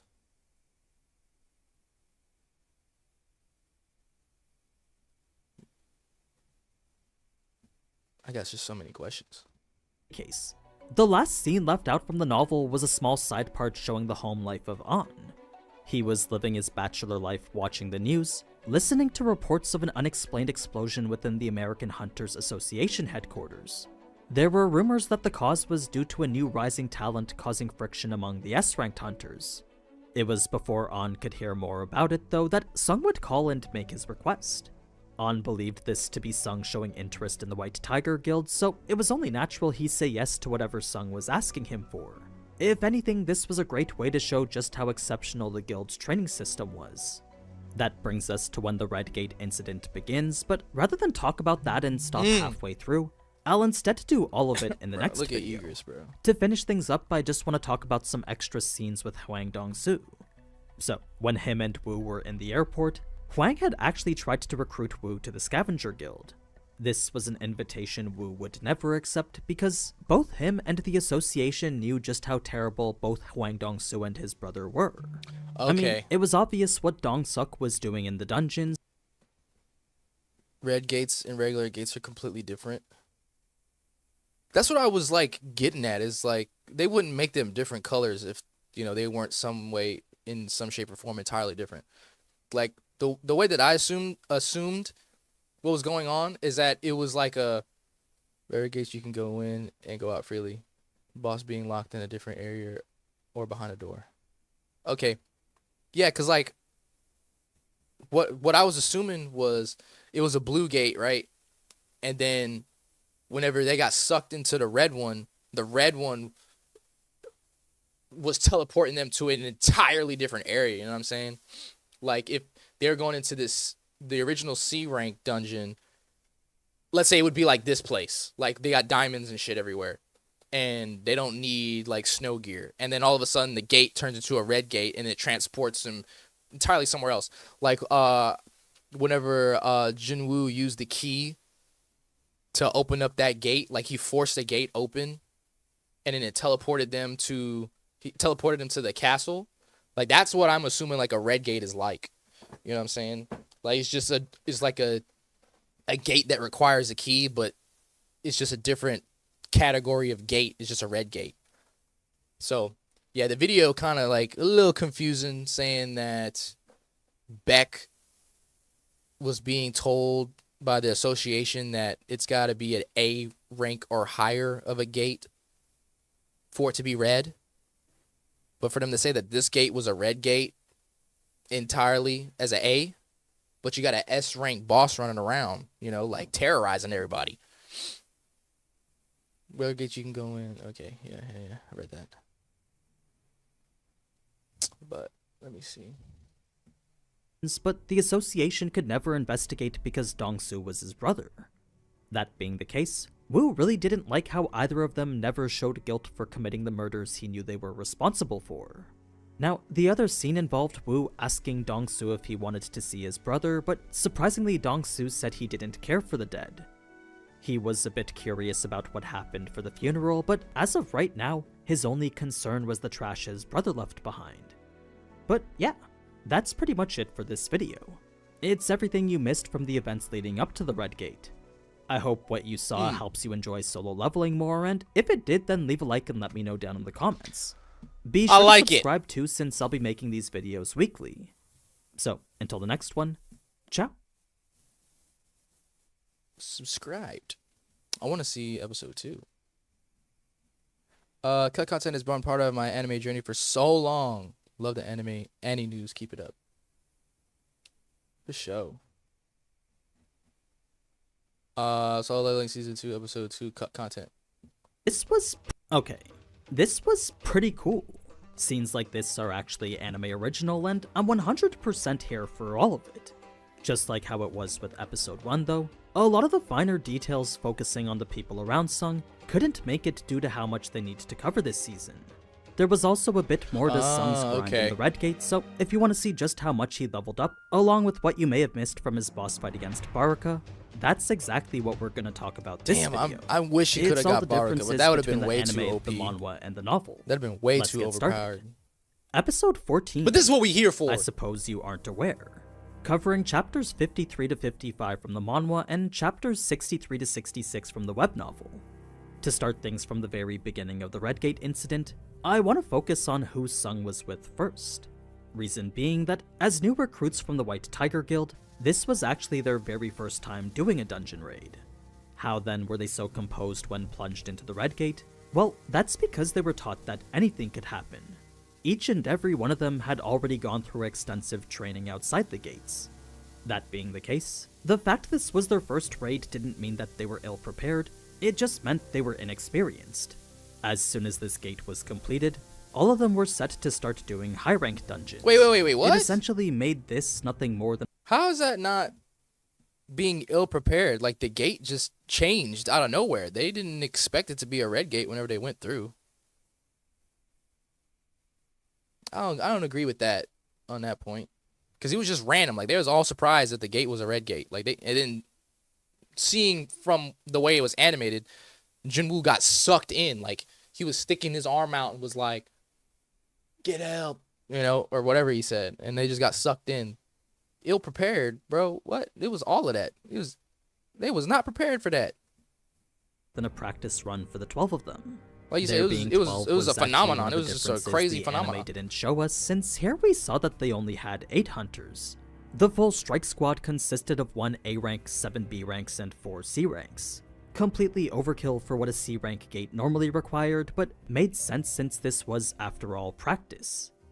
Now, an interesting property which made this gate visibly different from the outside was the strange viscous nature with which it absorbed people. Normally the surface was supposed to return to being solid as soon as someone entered, but for some reason this one kept rippling like a liquid. It even clung to Sung's hand like glue the moment he touched it, resulting in its ability to swallow him whole. Okay. So, the gate would turn red and the White Tiger Guild would call Beck, leading to that whole outburst where he would express his anger towards the association. It didn't really matter that they got the reading wrong now though, since whether it was initially C, B, or A ranked, the fact the gate was red now trumped all of that. Besides, they couldn't even remeasure the gate if they wanted to, since red gates had the distinct property of leaking 0 magical energy. What? It's just that Beck knew from personal experience red gates were incredibly dangerous, so much so that he was ready to count all those who were trapped as KIA. A new character had actually arrived right after Beck to dissuade that notion, basically saying how Kim Chul would be able to pull through for them.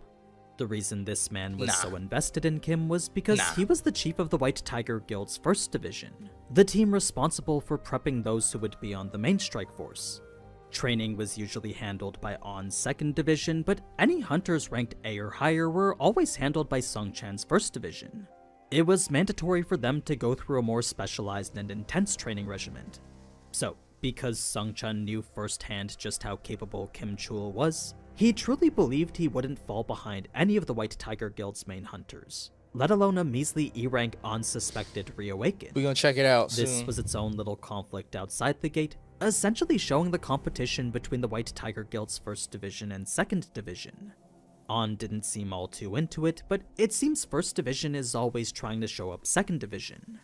In any case, Beck had actually gone on to explain why it is red gates are always so fatal. See, that's another thing that I like, how cutthroat like these branches or like these guilds are too, because they're sitting here, they're trying to get all the good gates, they're trying to get all the high rank gates, and they're trying to make sure they got the best people so they can just sit there and rack in that motherfucking cash, boy. So it's like, where do you draw the line of people's safety? I guess it's like, yeah, that's. Oh, they're all mangas? Okay.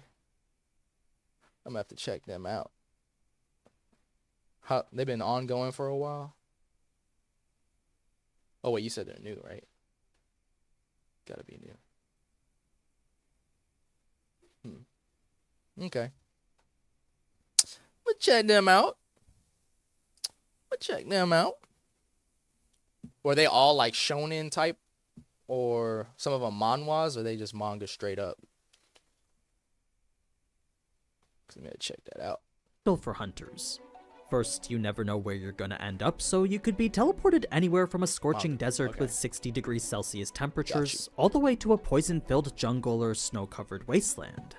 This makes preparing near impossible, since unless you bring equipment ready for everywhere, you're probably gonna be caught off guard in at least one way or the other.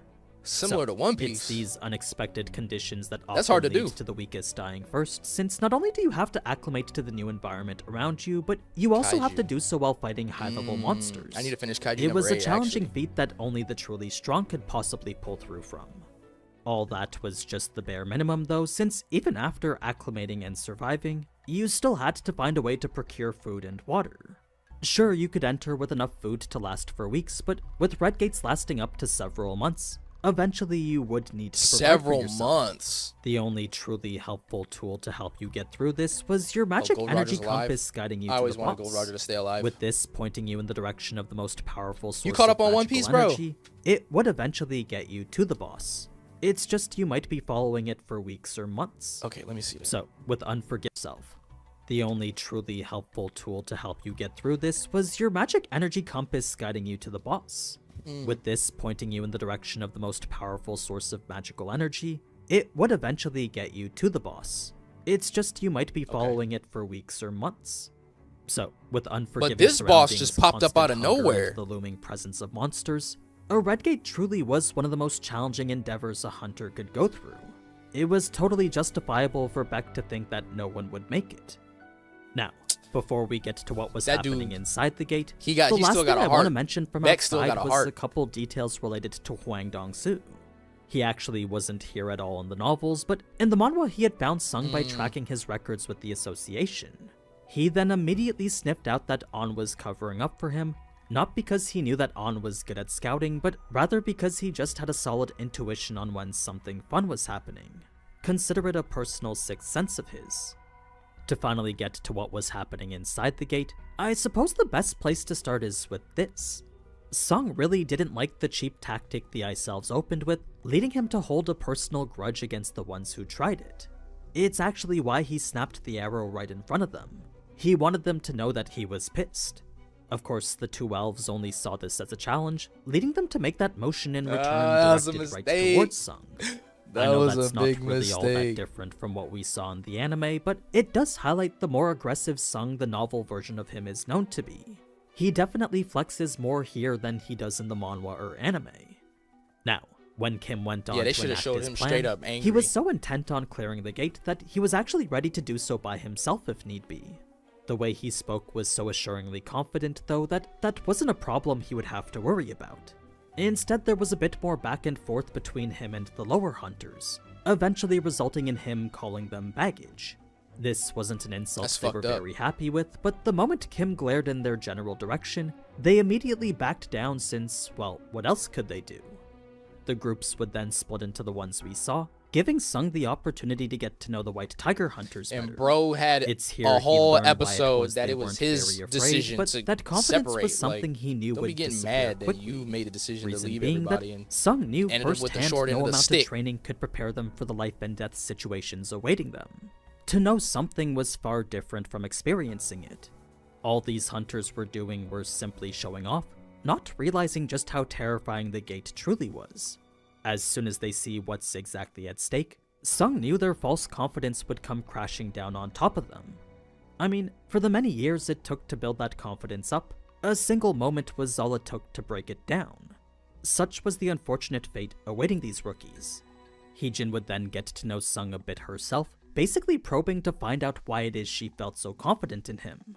Though he never answered her questions, his true confidence combined with what she believed she saw him do made her all but certain he was strong. She had barely pieced together and moved here, but her experience He as a like top art form athlete right there, and bro. her awakening into a like, didn't they say like he wasn't even holding her like she that? had barely pieced together the way that Sung Like, had. why he do that?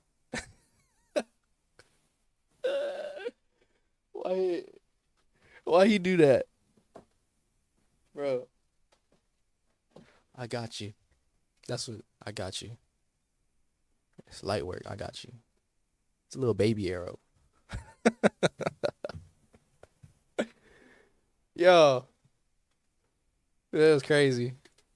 Cause they just showed in the other scene, he just like caught it like to the side, but he ain't had, he was like, I got you. It's right here. And he was pointing at him and then broke it, he was like, and they're like, all right, come on. moved here, but her experience as a top athlete and her awakening into a melee hunter made her confident in her dynamic vision. It all served to reinforce her assumptions even more. Now, for more context on why Sung felt more and also, what did they say? They said, I'm gonna call him Iron because that's who he is now. He didn't even see the arrow, right? He didn't even sense the arrow coming. And Sung was the only one. That Sung knew they was already in the trees, bruh. He literally could have caught every single arrow that flew out the sky, but he's like, you know what? I'm gonna let it kill like him, and I'm gonna protect her. confident in the forest. Quit Well, playing. the fact the elves were wearing pelts made from bears made it clear the bears were weaker than the elves. Part of the danger of a dungeon was not Pause. We paused. Yo. Yeah,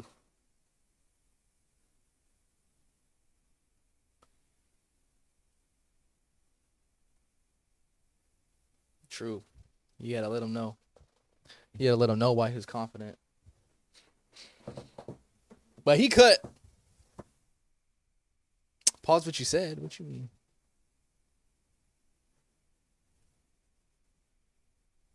Pause what you said.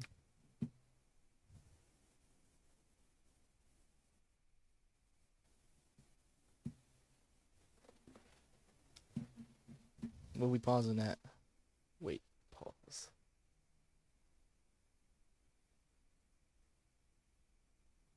Gotcha. not knowing what would pop out when, so to remove that element of uncertainty was actually a huge advantage. The coats and boots only cost 10 gold each, so out of the 430,000 he had earned up to this point, the items he bought here danger of a dungeon was not knowing what would pop out when, so to remove that element of uncertainty was actually a huge advantage. The coats and boots only- Wait. Gabby, why you ain't in school? You should have, it's been an hour and a half already, like, you should have switched classes by now. Like, even if you had, like, you know what I'm saying? Maybe you got one teacher. But look, Gabby. You probably got a family photo sitting somewhere. Take a picture of that. And then I want you to get next to it like this. It'd be like, this motion. Be like, that's how I know it's real. Hold that family photo or tape it to your chest. I don't care how you're going to do it. Sit it on your shoulder. Lean it up against your neck. Like that. That is confirmation. So here's the thing, right? Gabby, Dirk fan, God fan. You're a fan of me and you're a fan of God. Hey, I can't argue with that. But God is always above. You fucked up by not putting the order the way it's supposed to be. It's God first and then whoever you want next. You fucked it up. That's how I know it ain't real. That's how I know you're a troll. You put me ahead of God. That is diabolical. That makes no absolute sense. No one would ever. No real person would do that. No real person would sit there and in their name put my name in front of before God. That what? Even if you're not a believer of God, you know what I'm saying? You would not do that. Like, that's how I know. That's how I know you fake, bro. That's crazy. That is insane. Like, that's crazy. You're supposed to say fan of God and then Dirk fan or whatever. If I had to put a little critique on your name. Like, that's how I know it's not real. Thank you. Yeah, that's crazy, ain't it? confident in the forest. Well, the fact the elves were wearing pelts made from bears made it clear the bears were weaker than the elves. Part of the danger of a dungeon was not knowing what would pop out when, so to remove that element of uncertainty was actually a huge advantage. The coats and boots only cost 10 gold each, so out of the 430,000 he had earned up to this point, he got pockets, bro. He got some deep pockets. That's what it is. Unlike it only costed him that much. Effects added to them, regular items like these didn't cost a lot at all. So Sung would prep his group and kill the bear, then gain a level up and become the group's leader.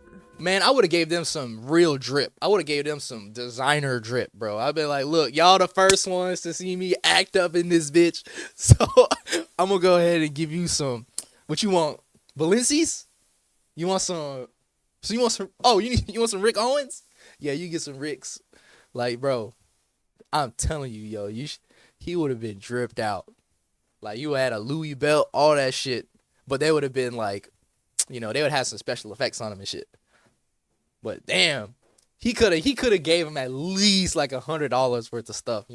That's like some front row shit. They got to see front row to the show. This man boxed up some polar bears, bro. Some giant ass savage A-rank polar bears, and then fought what was probably like a lesser S. I'm not gonna say it's an S, but he's like a mid A bear. Well, actually, he didn't fight him. Igris fought him, but you get my point. He did assert his dominance, but it's like the fact that he had like $430,000 and he spent only 10, like $10 worth of it. He would have been good for the 100 that he gave to the three of them. You know what I mean? Like, they'd have been like, wow, like I feel stronger with this shit on. It's like he could have like really had them like on his side, like, because if you would have gave me like some drip that, like, I don't know, increased my EXP, my agility, I don't know, like crazy shit, I'd be like, look, he would have told me, if he would have told me not to say shit, I still wouldn't have said nothing anyway, because he probably would find me, you know what I'm saying? Because the dude could turn invisible. Like, come on. Like, the dude literally could turn invisible, and then his essence, his aura completely gone, and then you have no idea where this man is at. He's literally a S-rank assassin. That is insane. You know what I'm saying? I was like, bro. I was like, hey, can you... I ain't gonna say nothing, but can I get a little bit something better? Yeah, how he adds... he probably sells his... Hey, look, I'm just all guesses and speculation. But since I had watched episode 4, he probably sells all of the, like, C-rank stuff that he gets out of the dungeons, He probably sells all that stuff. Wait, you're right, because the system. Scratch that. Yeah, you're right. It's like the system has its own currency. Yeah, you're right. Does the system use the outside currency, or are they totally separate? Like, does the system have like a battle pass or some shit? You know what I'm saying? Like, oh shit, the system's got microtransactions that Junwoo's got to deal with. What? It was an immediate suggestion since this was the moment Heejin knew that she made the right call after all. Now she just feared that Sung might leave and do his own thing, so rather than wait for that to happen, she quickly suggested that Sung become their leader officially. It Smart. was a role Sung figured would make things easiest for him. 3 days would then pass with the weak hunters living it up, all while Sung would hunt bears like he had some sort of vendetta against them. The way his eyes lit up every time he saw them truly was terrifying for those who got to witness it. It definitely made people curious about like what show. his true rank was, but out of fear of being kicked out of the only safe haven here, the group decided not to talk about it further. So, yeah, they in this talked about first it amongst instance themselves. Where Sung had come across what he could only describe No as cap. a bear They farm, talked about it amongst his themselves. shadow army got to show us why they were at least better than a pack of beasts. Whereas beasts fought mindlessly, Sung's army not only had the ability to regenerate, but also cooperated in a way that made them a pretty cohesive unit. Like, the mages could bombard the whole battlefield with magic, knowing full well the infantry would regenerate and get right back in there. This was what gave them the advantage, since the weakened bears could no longer defend against the unrelenting onslaught of the soldiers. Damn, they just In the end, it back. increased their levels from 1 to either 2 or 3. Oh, so we got Their some work had confirmation. also He sold loot, I forgot to who, but it's how he's been earning all that money that wasn't shown in the anime. I think the last video showed him checking his bank account. Yeah. Or the last episode. So he does sell it to somebody in there. Yes, it's sold loot. Wait. Does anybody remember if because he had bought a sword. Remember that? Whenever he used the key to go into that first dungeon, and they had like those dogs or those wolves that had that goddamn robo jaw, and they like broke his sword in half. Like he had money, right? Didn't he? Or did he like trade items to get to the sword? Like it was something. It was something like that. So I feel like when he levels up too, he gets like a little signing bonus. You know what I'm saying? And Gab, you said, okay, I lied. My favorite game is not Halo 2. It's Halo Infinite. See? You just literally lying. You just lying. How are we supposed to believe if you just been lying? You just be lying. Also raised Sung's own level Thanks, by Jacob. 3 as well. More bears could then be heard in the distance, which, as you'd expect, made Sung smile knowing he'd be able to get to them tomorrow. To switch things over to Kim Chul's side of the story Sung be now, crazy, bro. it He's wasn't like, I just just the wanna Ice kill Elves which everybody. had caused his defeat here. First, they had fought in to beat snowmen, then they lost 2 in a subsequent fight against some Ice Yetis, after which the Ice Elves would pounce to get the jump on them. They were I sneakily didn't see waiting no for Ice Kim's Yetis. team to exhaust themselves before launching their own attack. So, That would've in an been good to instant, see. all That'd've the been good to hunters see some except Ice Kim were Yetis. dead, leaving him to witness the barbaric nature of who he was up against. Like, the elves had gone so far as to taunt Kim with the decapitated head of his comrade. Yeah, I like art. It was Put the art in action here. which spurred him to I run like away art like in this. terror. It didn't matter that he was running into Ice Like, Bear this territory isn't- since Like this isn't, like from a One Piece website or nothing. This is actually from an artist. I can't remember what his name is. He's got a signature somewhere. Oh, Harrow. This is by Harrow. These are some nice prints. Like I got another print that I don't know what I'm gonna do with. I don't know. I might give it away. But it's like a giant Last Supper print. But it's One Piece. It's got like Luffy and the whole crew like just sitting. But I literally don't have anywhere to put it, or I don't have like a frame to even put it in, because the thing is so big. Like yeah, it like takes up half of my wall like across. So I just have it rolled up in the tube that it came in, because I was like, I really ain't got nowhere to put it. So it's pretty much brand new. Oh, you're on Harrow? Deadass. Yeah, bro, this is Harrow. These prints are nice. I like it. Harrow prints.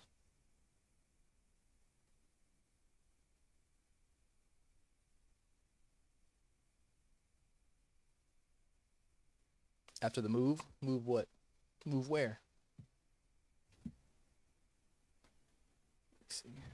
compared to the snowmen, yetis, and ice elves, they were very much the least of his worries. Another 2 days would pass with Sung still farming bears, clearing a few more farms worth to the point that they were nearing extinction. At least him and his shadows got to level up from them, so much so that where before his shadows would need to fight 2-on-1 to win, now they could pull off a victory 1-on-1. His increased proficiency had even leveled up they his all shadow ranked storage up. limit to a max of 30 now. It was at this point that Sung felt he should hunt the boss, since with no more bears to farm levels from and a dungeon break still several months out, there wasn't much value in sticking around anymore. Besides, he also had to find that one elf that pissed him off back here. Though Vanessa Wicked. Appreciate the sub. I don't have like no air horn or nothing that I could play, but I appreciate it. I just be posting whatever, you know what I mean? So if you like vlogs, if you like skits, anime reactions and stuff, this is it. This is it. Thank you. I appreciate it. Gabby, what time is it for you, bro? Cause I remember you supposed to be in school, my dog. Like you literally said, this is school time for you. Tokyo Revengers. I saw. Was there a second season?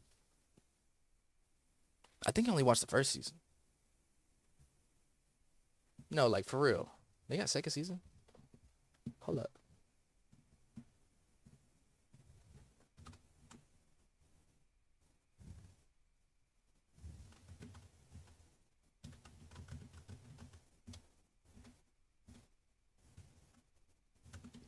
think they do got 2 seasons. Oh shit, they do got 2 seasons. 451.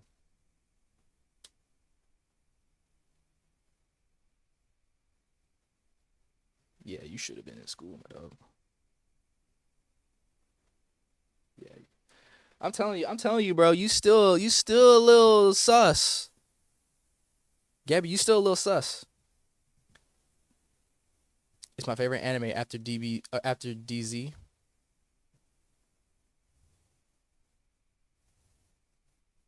Oh, never mind. So Tokyo Revengers.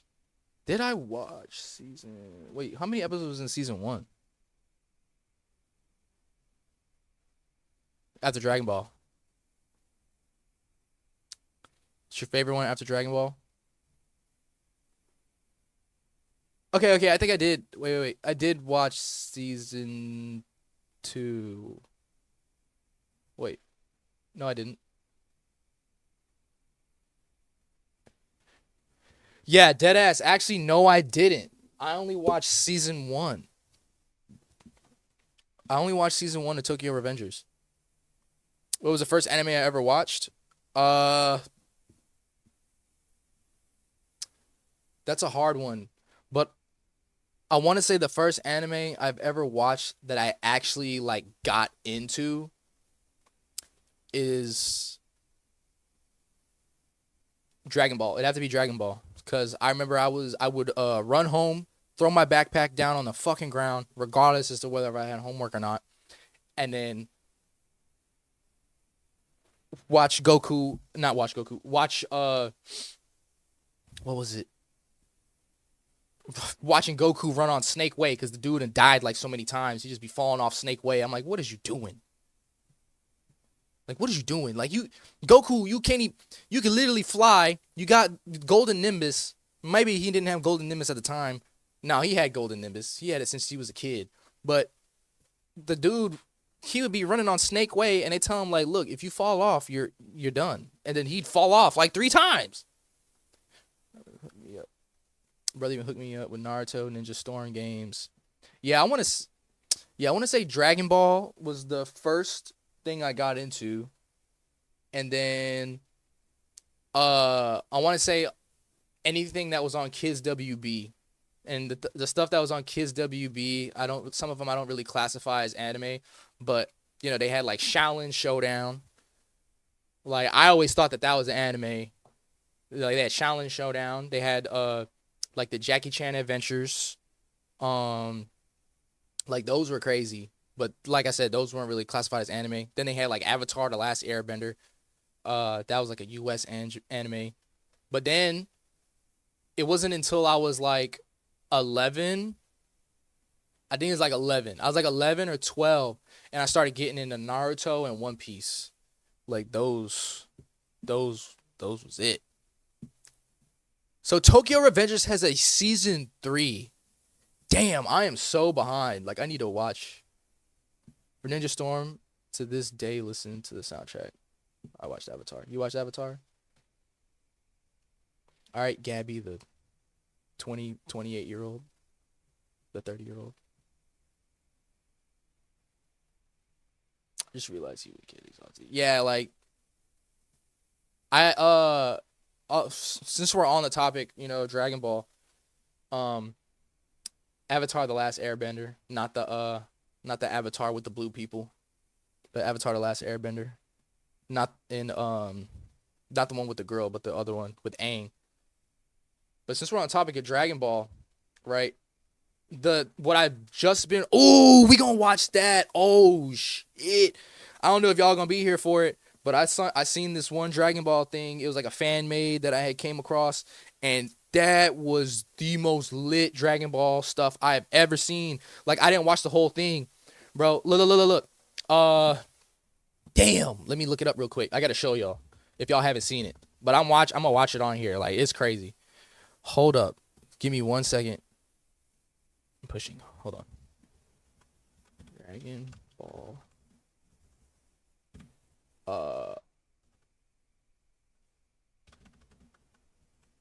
Look, like they had like a fan made It's like Goten and Trunks. It's old. Have y'all ever heard of Dragon Ball Deliverance? Have y'all ever heard of that? Look. Like, I have not watched this whole thing, but this shit was probably the most lit shit I've ever seen. Like, this is fan made. This shit is so crazy. Like, I don't want to talk. I'm not talking shit on like a Toriyama or anything on like the original Dragon Ball, but the people who made this fan made, they did multiple episodes, and this is the first time I've ever seen it or heard of it. I might have some friends that may have told me or said anything about it, but no, I have never. I must have been blanked out or whatever. You saw it? You saw it? Like, that was crazy. Yo, check this out if y'all haven't seen this. This is crazy. I'm just going to show you a little clip because I've not watched this whole episode.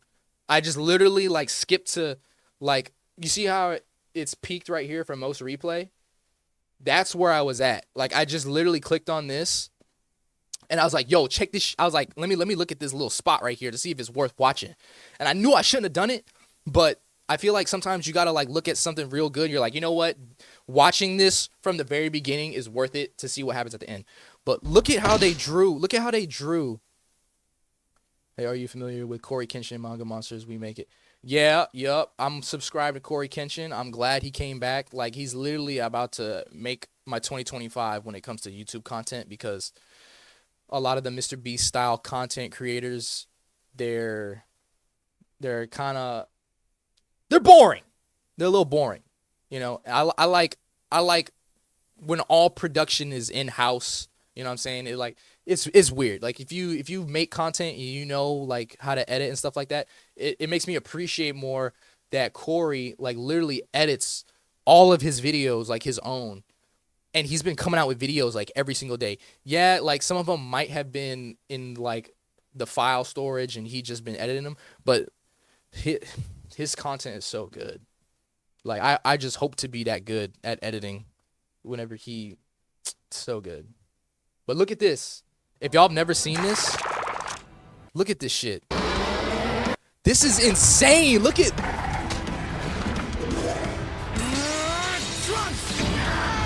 this. This is fan made.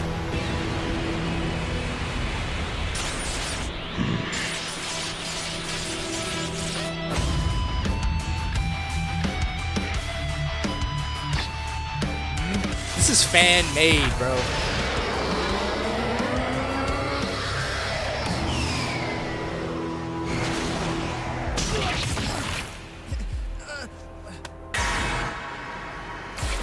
That double lariat, bro.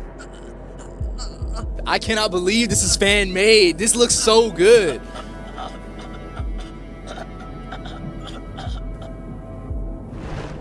We just got off on a tangent. We was doing solo leveling shit, and we just completely went to Dragon Ball.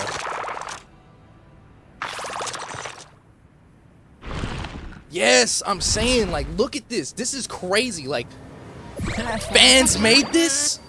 Fans made this? This looks so good. I've never seen this.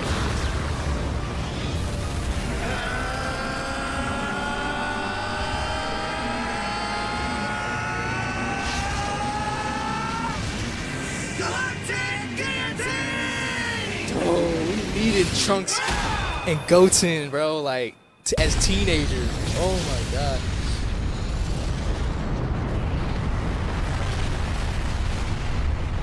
Yeah, people are talented as fuck.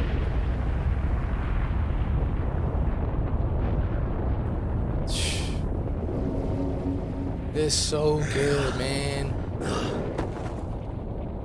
And the fact, like, their eyes is messed up, like, closed. You know, I don't know if that's a permanent thing. Dude, look at this. We did it! We did it! Of course we did.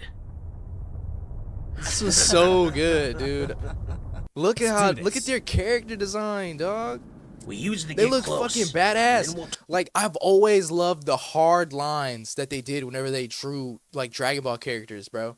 Whenever I started out, like, being creative, it started out I was in, art class in elementary school. and I would just be drawing Goku and Vegeta and all of them, and it looked like straight dog shit for probably like, you know, a year or two.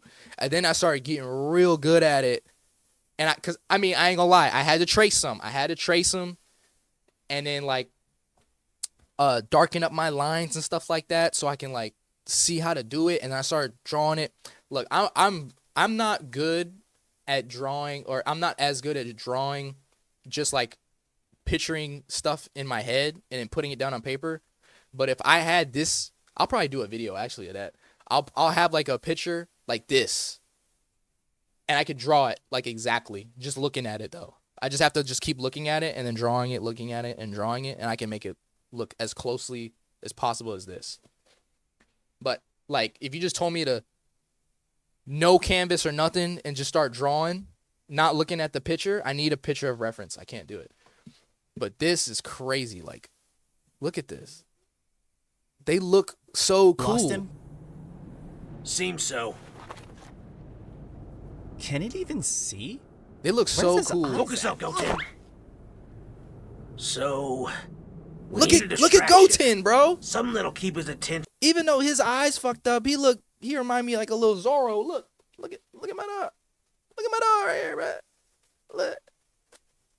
Away from Look us. at the fade, bro. He got the undercut, the Super Saiyan hair. Man, look. They made the Z Fighters look fresh. Look at this drip, bro. Toriyama, he literally was giving everybody straight drip. Like Capsule Corp. Oh my god, look at that. He kind of got like the oversized tee, but it's still like a fitted shirt. The green baggy, bro. Well, yeah. What are you thinking of? They was dripped We out. still have that, remember? Oh, that's right. We do. We use it to get close. Shit, and then bro, they we'll had target its drip. weak spot with everything we've got.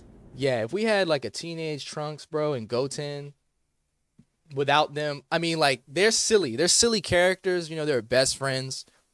But you know, it's like if they do it like this, I'm saying, bro, I gotta watch. That's why I was like, I'm gonna watch these. I'm gonna watch these later. This is the only episode, or episode 4. This scene is the only scene that I saw. I came across this like maybe a week ago, and I was like, I gotta like watch this on stream or something. So, Vanessa, thank you for bringing that up, because I would have forgot all about it.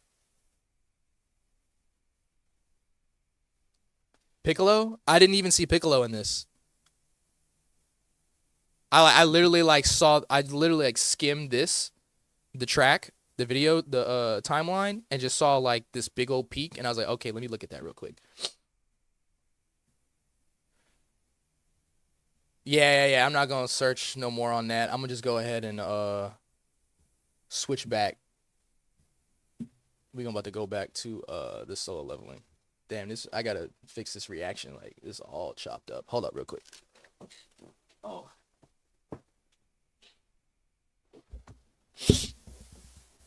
Oh, shit.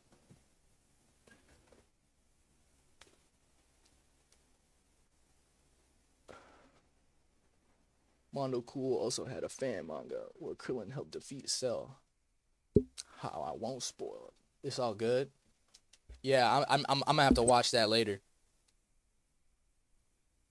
Like I would have not expected a fan made anime like that to be so good that if you would have told me that a Toriyama and his studio made that, I believe you. Hold on, my foot falling asleep. Oh, hold up. Oh man, I've been sitting here too long. Oh. Hold up. I got like a Charlie horse or something. Oh. Getting old, bruh. Getting old. Let me get some water. My foot fall asleep, dog.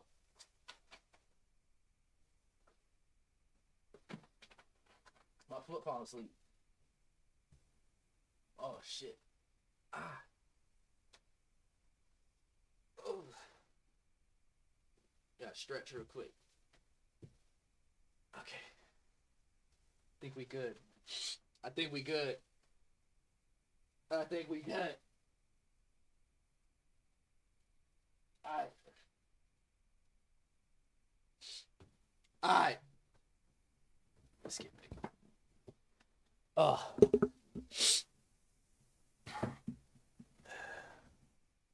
Also, I got like another video I'm editing of like the snow, bro. Like I got a little skit coming. So keep your eye out for a skit. It's a funny snow skit. What the hell? How is that doing that? Huh? Okay.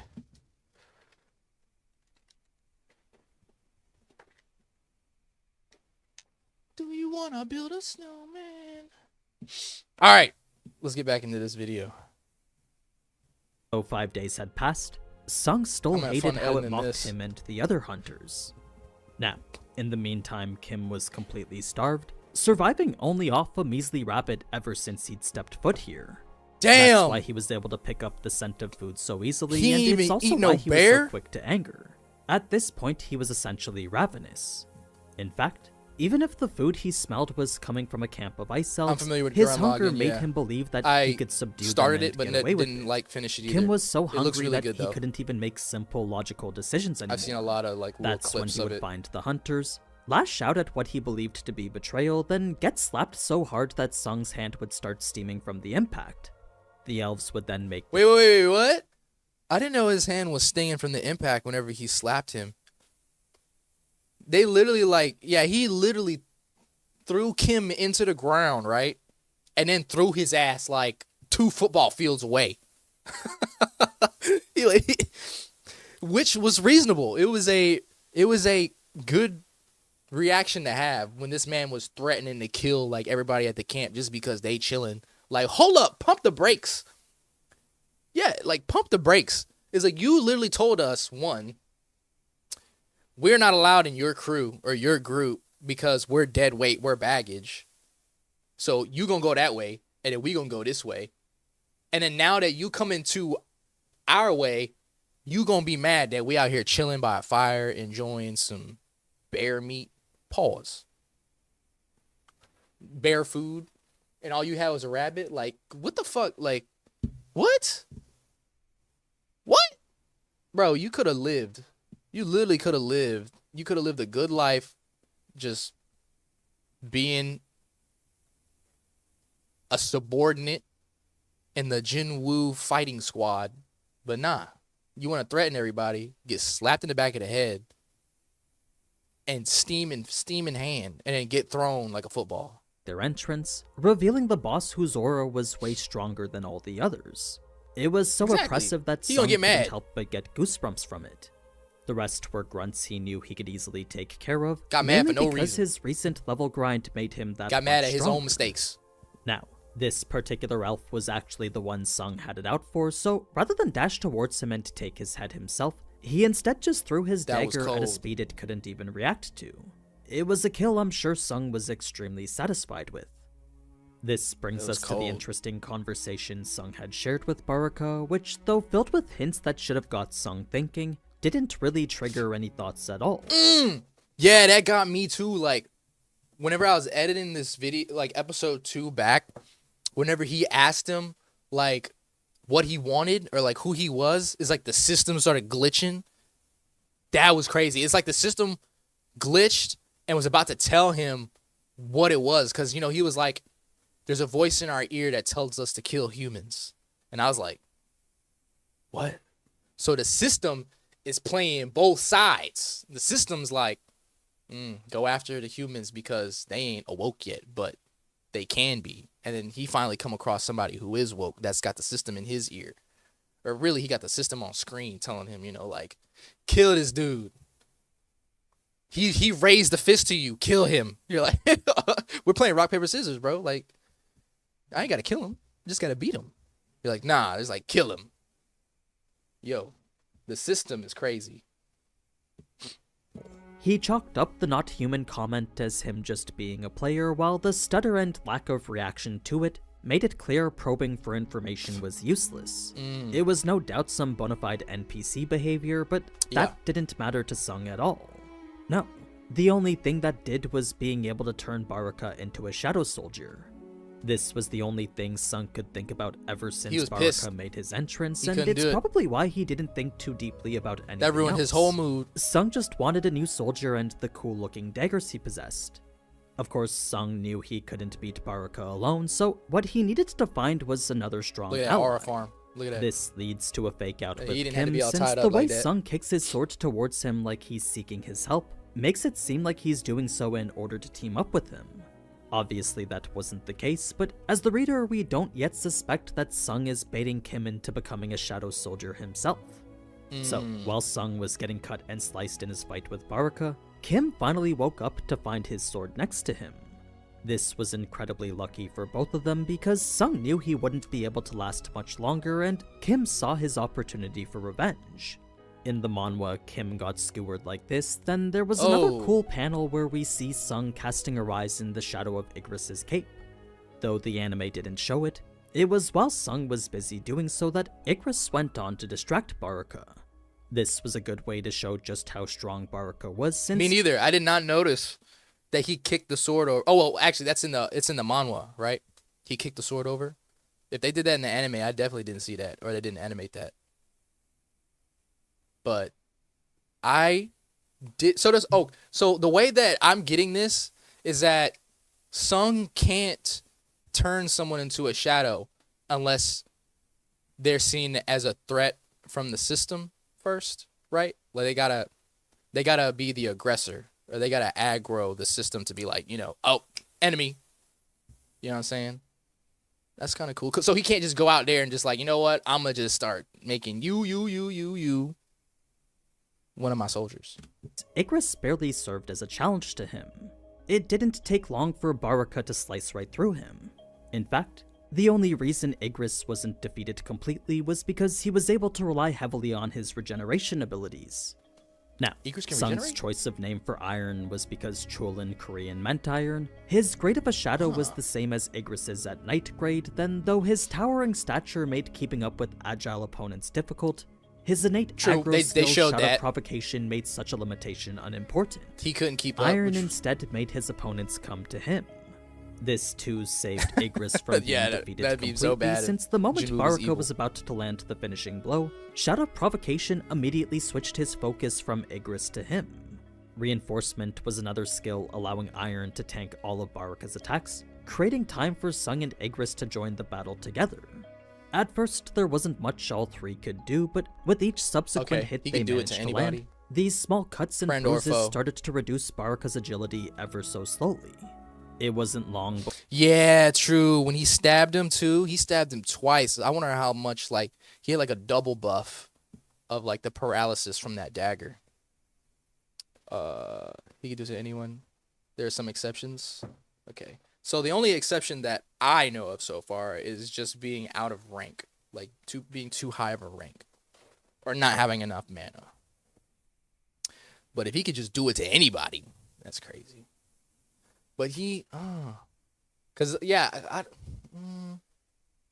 I guess like for him to kick the sword towards him, he was really like big brain in the whole thing. Like 250 IQ'd that shit. Like, let me just kick the sword over there. You gonna wake up, see it, try to come stab me in the back, make it look like you ain't a friend to the elf, because you're in the anime too. He was like, "Ha, the humans turn their backs on you too. Ha, the humans gonna kill you too." Oh, they all fell for the shit. He could do, but with each subsequent hit they managed to land, these small cuts and bruises started to reduce Baraka's agility ever so slowly. It wasn't long before Baraka's smile was gone, and with each dodge reducing his already depleted stamina, it was only a matter of time before he was finished, just like how we saw in the anime. In the end, the entire fight had earned this was the funniest part. For Miss Park, who was watching the fight, him with that she was hammer most over and over worried again. about Like how she was going to explain all this. She seemed to be on the side of keeping Sung's secrets, so that was a message she was trying to convey to the others. Like, just the fact they were even able to think about what they were going to do outside the gate Well, that was only possible because of him. Yeah, she didn't want to Her lie to own Beck personal too, huh? feelings were now far beyond that of shock or gratefulness, and were now simply at a stage of awe. It's an important feeling to understand since it'll come up again in some cutscenes I'm sure will be involving her next episode. The last thing I want to talk Similar to about in Shadow this Possession? episode is the minor spat between Sung Like and another Beck ability? after How? the gate. The main reason why Beck had backed off at all was because Sung's message was actually pretty valid, and the immense pressure he applied along with it made it clear he wasn't to be messed with right now. This was enough for Beck to become invested in Sung, since not just anyone could stand up to him the way that Sung just did. Not only that, but Beck could tell from Sung's Naruto. powerful aura that if the two were to fight right here and now, I got you he now, would I need got to you be now. ready to lose an arm or worse. That's just how strong Sung had become after the Red Gate. That would be pretty cool. So, given that this was the impression Beck got from Sung, Beck was ready to give On literally every resource to acquire him. It didn't matter how much money it would take, Beck wanted Sung in the White Tiger Guild now. But yeah, that's you know pretty what? much it for this episode. Sung's new dagger buffed his stats W by this, episode. and its grade of A made Ooh, it I never got to see this. Burka's dagger, level difficulty A. That's crazy. Okay, that's crazy. It's an A dagger. Actually, it's not crazy. You could be a S rank person and not have S rank all gear. That makes sense. This dagger was once used by the warlord Baruka. This weapon is infused with magic and that reduces the weight of its wielder, allowing for greater agility attack. Ooh, attack plus 110, agility plus 10. That's crazy. Like,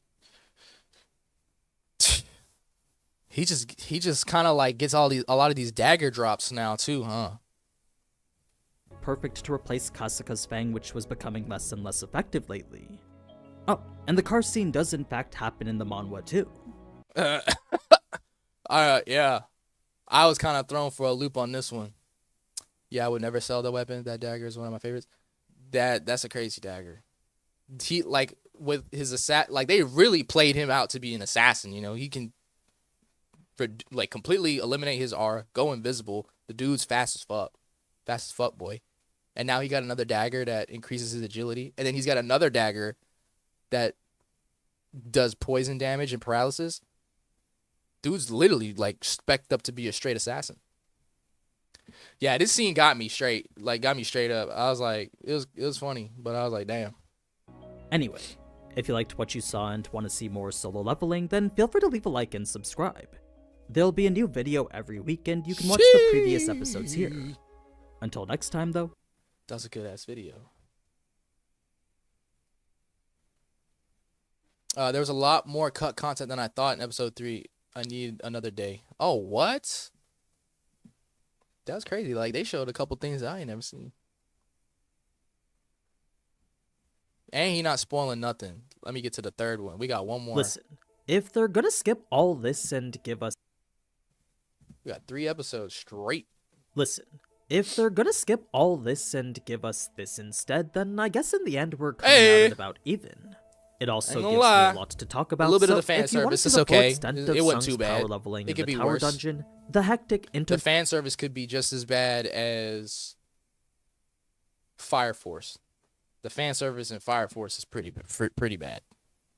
This is kind of a little bit more controlled. You know, it ain't too, like, far out of pocket, except for the last scene in, you know, whenever they're in the car, you know, when they was like, oh, you're a minor. So what? That was a little crazy.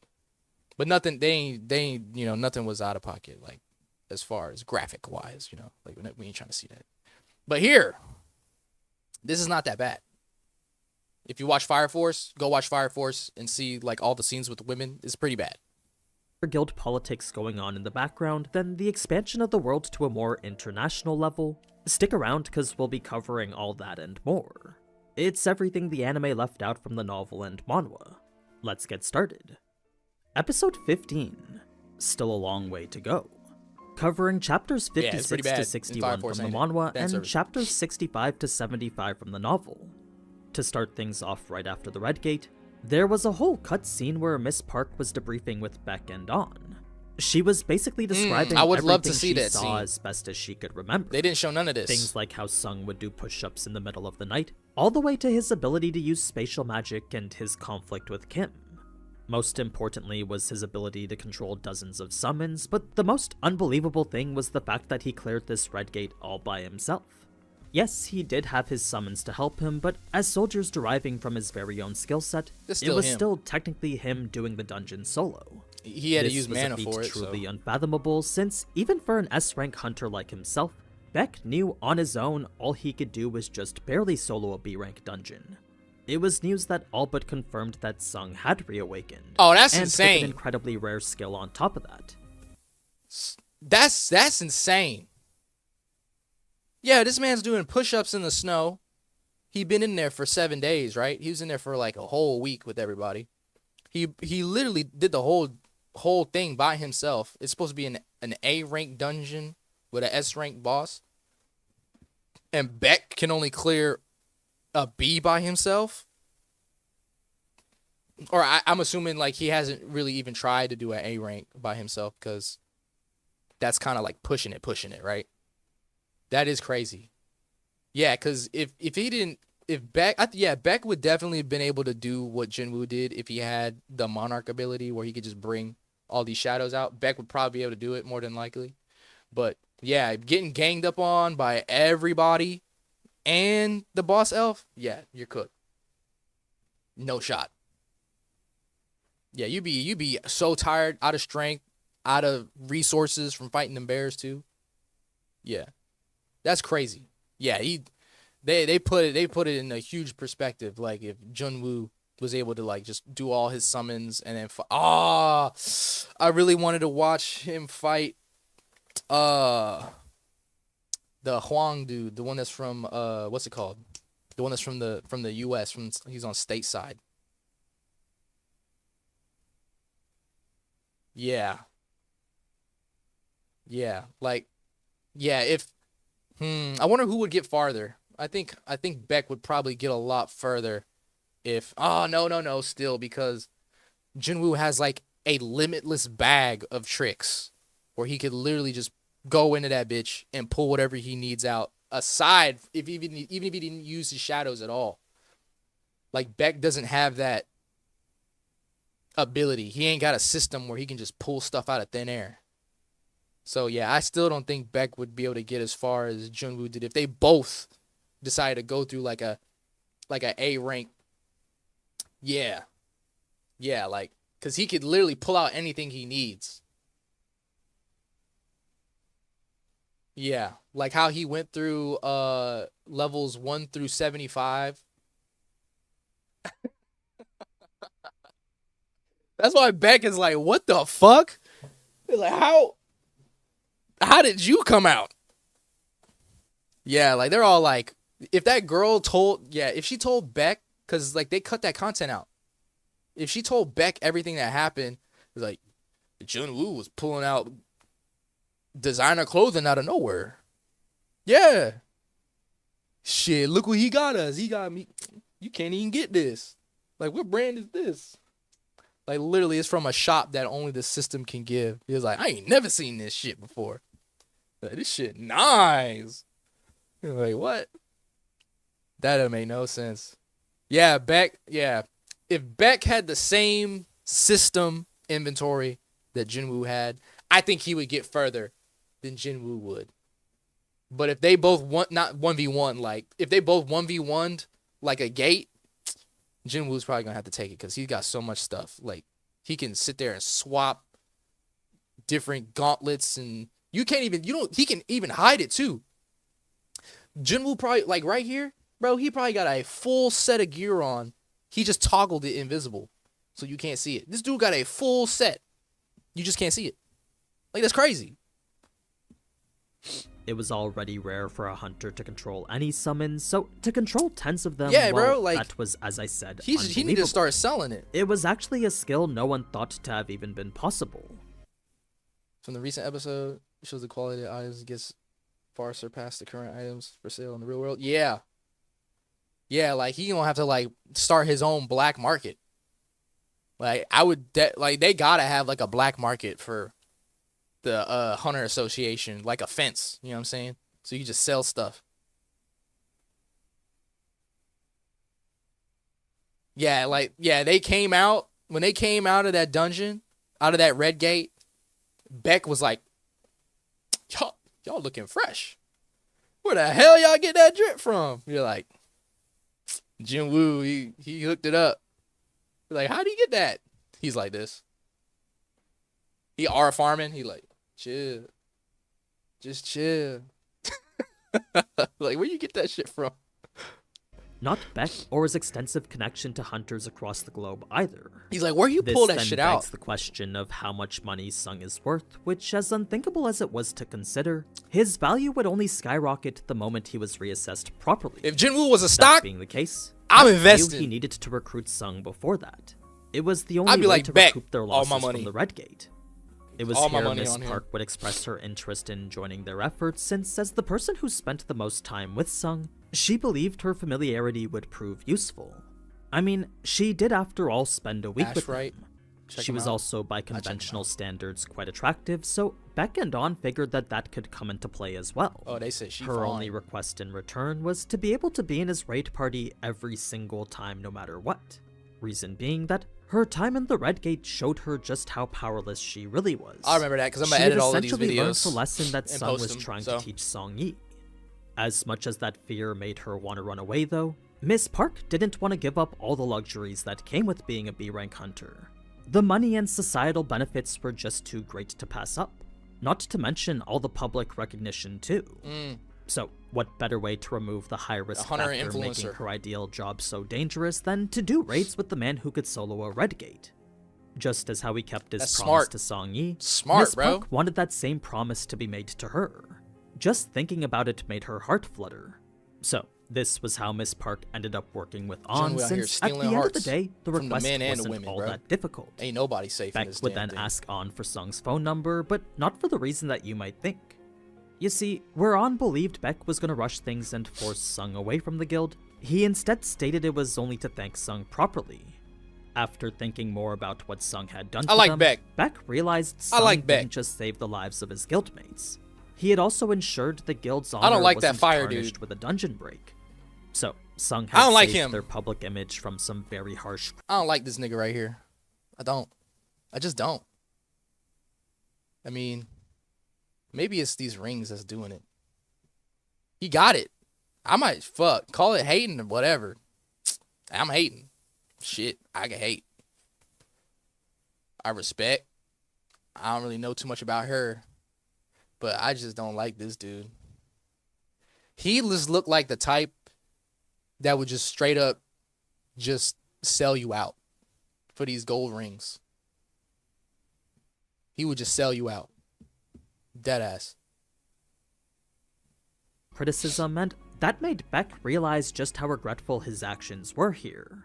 It was a good enough reason for she On nice? to give Beck Sung's number, Good. but right as he was about to, he would pause because Miss Park was trying to copy it herself. I be having my first impressions Whether on she all of these succeeded characters or not too. is unknown, but it is implied that she may have gotten her hands on it. This brings us now to a scene with the Hunters Guild, where Troy would be now learning of the Redgate incident himself. Okay, he's got funny moments. How did he come across such Yeah, they confidential made him hella information? conceited. Well, it was standard practice Every for time this man has a scene, he's like fixing his glasses. Like they were fine where they was at. Like you didn't have to push him up. They weren't even down low. You know what I'm saying? They weren't even like down on his nose. He just wanted to touch his glasses. And what he said, like the shit he said, it wasn't even some like high level intellect shit. He just moving his glasses for no reason. Like usually whenever somebody pushes their glasses up, they're either like literally like the biggest villain in like the whole story and they got something to say, or they're about to give you a whole math equation or a breakdown of how their ability works. But this dude's literally touching his glasses just to touch his glasses. Like he ain't had to do all that. Ultimate human weapon. Yeah.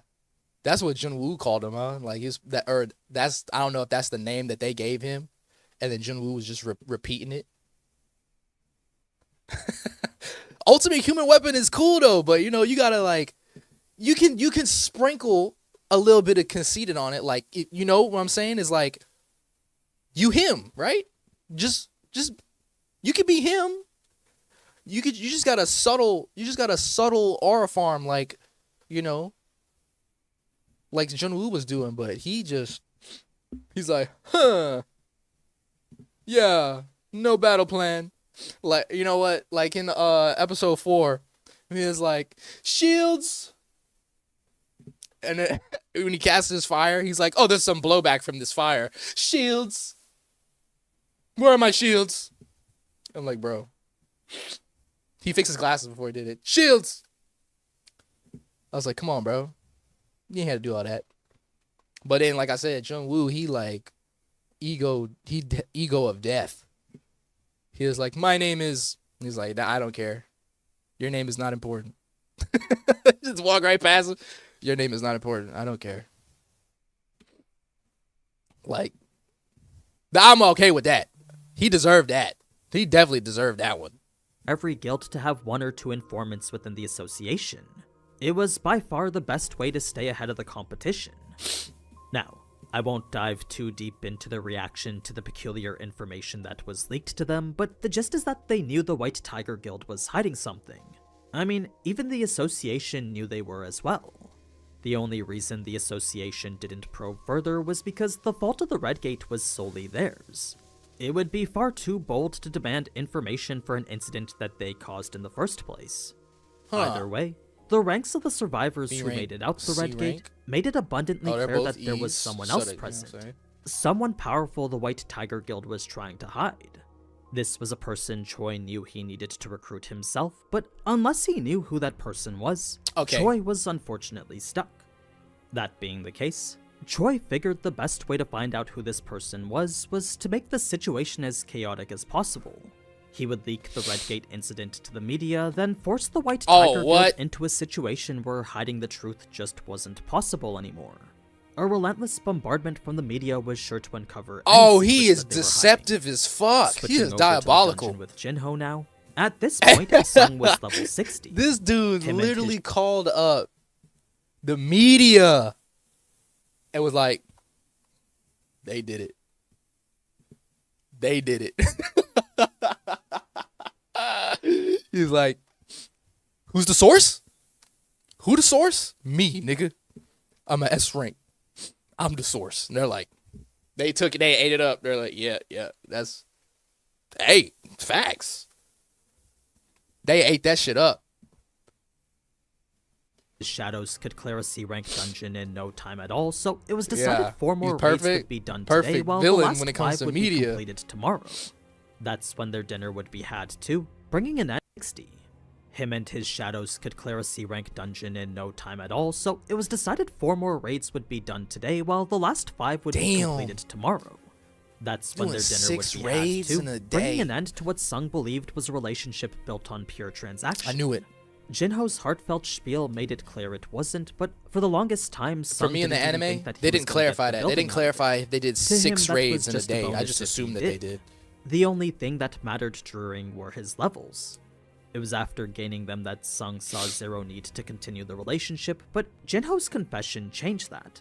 The two would then bond over their conversation, while an interesting news report would be going on in the background. Good fucking dude. It was a press conference with Jin was a good dude showing him trying his best to limit the amount of information. I'm saying, bro, it's just drawn food, right? It's just anime food, but I'm telling you, if you watched Shokugeki, right? Like Food Wars, bro, that food be looking good. Like, I low-key, man, I'll probably do an anime, like, food making video, bro. I'm gonna go, like, rent out an Airbnb, set up some cameras in the kitchen, like a nice kitchen, and just start cooking anime food just to see if I could do it. It's probably gonna come out like booty first time, but hey, I'm gonna do it someday. Yeah. That food be looking good. That got out about the Red Gate. It seems Choi's plan got him right where he food, wanted him, and Beck was struggling to keep up with it all. The most he could do was deny any interviews to the survivors Cook of it the with Red Corey. Gate. That, and keep any questions of a mystery person to a minimum. Slice that like button. Moving on Corey to the Kenshin incident for in show. America now. There's a YouTube that does that. I'm sure, bro. There's a YouTube channel for everything now. Like, it's hard.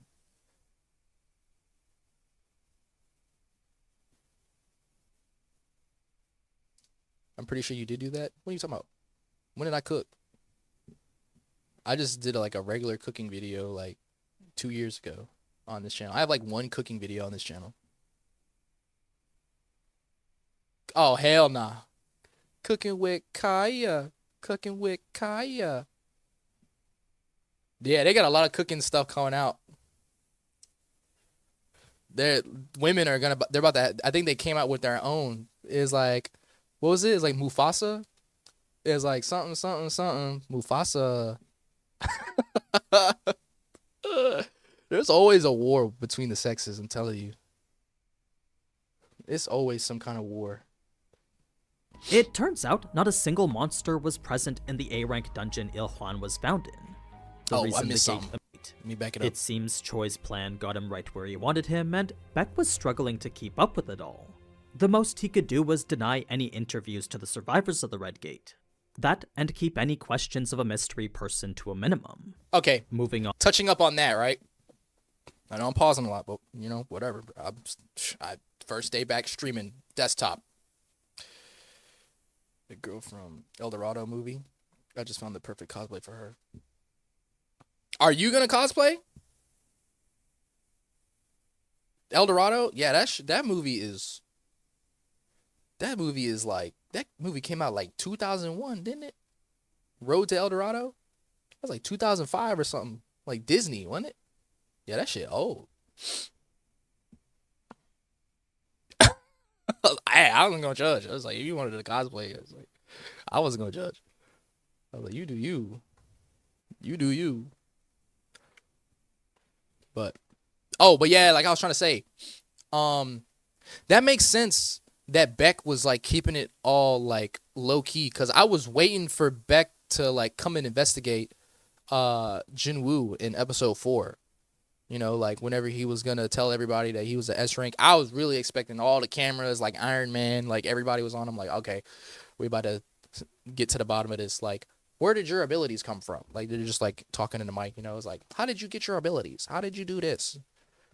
But I feel like,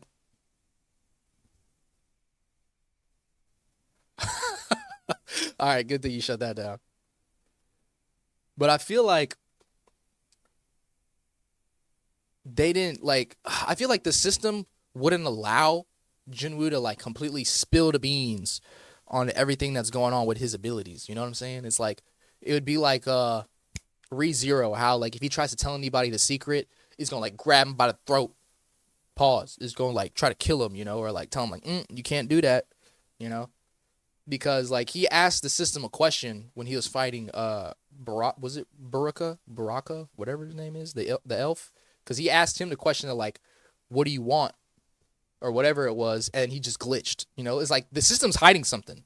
So if it's got something to hide, it wouldn't want Jinwoo to, like, spill the beans that he could see a screen. You know what I'm saying? Like, also, it would be, like, against his, it'd be a dumb idea to, like, tell your enemies that you can just pull up a screen, you know what I'm saying, and just pull shit, whatever, like, out of thin air. Like, I would definitely keep that a secret, but I feel like the system wouldn't even allow him to like say something like that, right? On to the incident in America now. It turns out not a single monster was present in the A-rank dungeon Ilhuan was found in. The reason the gate emitted such high magical energy then was because Ilhuan's presence alone emitted an amount exceeding an A-rank dungeon. His aura was stronger than that of the entire dungeon combined, an unprecedented level of power for any person. America's reaction so he's to like him a was SS. actually fairly standard. He's then, SS since if rank. this was a monster feigning the memories of a human, then the risk he posed was enough to endanger all of Washington. That's when Huang Dong-su would come in to interrogate. Huang Dong-su, that's what I wanted to see him get his like shit rocked by Jinwoo. I wish he would have been able to go on that gate. After losing his parents in a dungeon break many years ago, all he had was his older brother. When he awakened as an S-rank sometime after, Huang Dong-su knew this was his opportunity to get revenge. He could use his power to kill as many monsters as he wanted. This is why his glare hair is much more intense than usual, since everything aside from Ilhuan's appearance clearly indicated that he was a monster. Like, even if you set aside the fact that he came from a dungeon, the magic energy Ilhuan emitted was identical to one. It was despite all that, though, that Huang's first question would actually be a personal one. It was likely for the sake of his brother, since what he wanted to know was if it was possible for other people to return from the dungeon. Oh. Yeah, true, because... because he had a hard time with that with Baraka. Cause I feel like he would be like bottom S, right? Thus that ice elf. He's like bottom S. And then this dude, he's like mid S.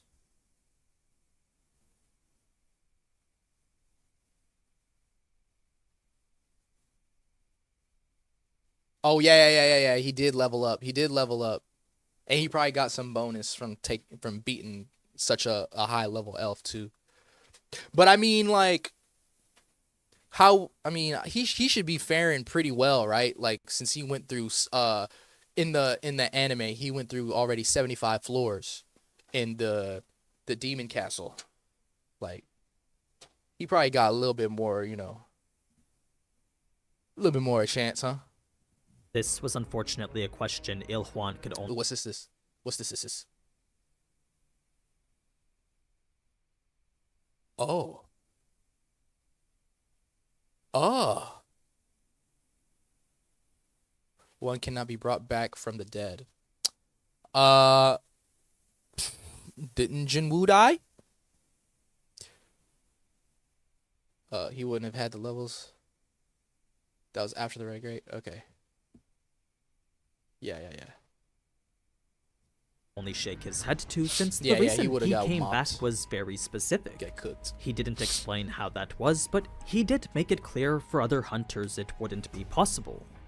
Now, when asked what exactly this great calamity was, So he didn't die in the double dungeon. He was like, they did some kind of ritual. Because the reasons why I thought that he had died, and then the system had done something to him, like with that second chance. Oh yeah, that's right. He had to like select. Yeah, he had an option. They gave him an option. That's right. I forgot. Yeah, the only reason why I thought that is because that ice elf was like, "You're not human. You're not human. Like, you're not a human." That's why, I was like, "Oh, shit. Is like Jinwoo like a magical beast or something?" Huan refused to go into specifics about it. The only thing he could say was that he alone was strong enough to stop it. It was a confident statement which would lead Huang to ask just how strong he was. Il Huan could only agree that he did have power, but couldn't describe more other than the fact that he had other factors working in his favor too. The system. So, while this was confidence which went to mildly infuriate Huang, Il Huan's hunter history confirmed it. His track record in the dungeons was fairly impressive despite there not being a ranking system back then. Looking deeper into his file revealed who Il Huan's family was, and that led to the whole fight we saw in the anime. The one thing you do need to remember, though, is that in the novels, Huang hasn't yet left for Korea. That being the case, he doesn't know Sung was trapped in a red gate, and he doesn't imply Sung is dead already. What he does imply is that he's going to kill Sung, a message Il Huan obviously didn't take too kindly. That was dumb. Switching back to the restaurant, Like Sung would notice the red gate incident was all over the news now. It was that and the identity of the mysterious person who allegedly beat it. It was pretty crazy to see how many people were trying to find information on him. But see, I would have liked for this to be like stuck into the anime, because it kind of messes up the flow. It's like they just didn't touch up on that at all. They just kind of glassed over it. Like they were just like, no one's gonna investigate this. They could have at least sprinkled a little bit of that in there. Honestly, didn't really care anymore. If they did, then he wouldn't be as bothered as you might think. Reason being that at this point, he'd already reached the level he was striving for. He had only hid his abilities before to keep them from being taken advantage of. Now that he could hold his own, Sung didn't care who it was that knew about him now. But another thing, Beck was definitely... Well, I wouldn't have known about what Beck was doing either if I wouldn't watch this. Like these cut content. Like Beck was like the filter between all the information and all like the paparazzi and stuff getting the Jinwoo. And that red haired dude was the reason why all that information got leaked, right? Like he leaked it even further. So they could have like said something like that, you know, like whenever they was eating that Korean barbecue, they could have showed like the TV screen on the news saying like, oh, leaked information, we have no idea who cleared the red gate. Like they could have put that in there. They could have put that in there. It really would only took like 30 seconds. It would have took 30 seconds. Not saying like 30 seconds to animate it, but it only took up like 30 seconds of the actual episode to like just put that in there. Sung would then give Jinho an elixir to sober him up, part ways at the restaurant, then prep himself for his week-long adventure in the tower dungeon. Fast forward past some new scenes for sister leveling, and that's when we get to a cutscene involving him getting into the dungeon. You see, where before it was night and there weren't that many people, now it was daytime and people were everywhere. That being the case, it would be a bit weird for Sung to just open up a portal and disappear right in front of them.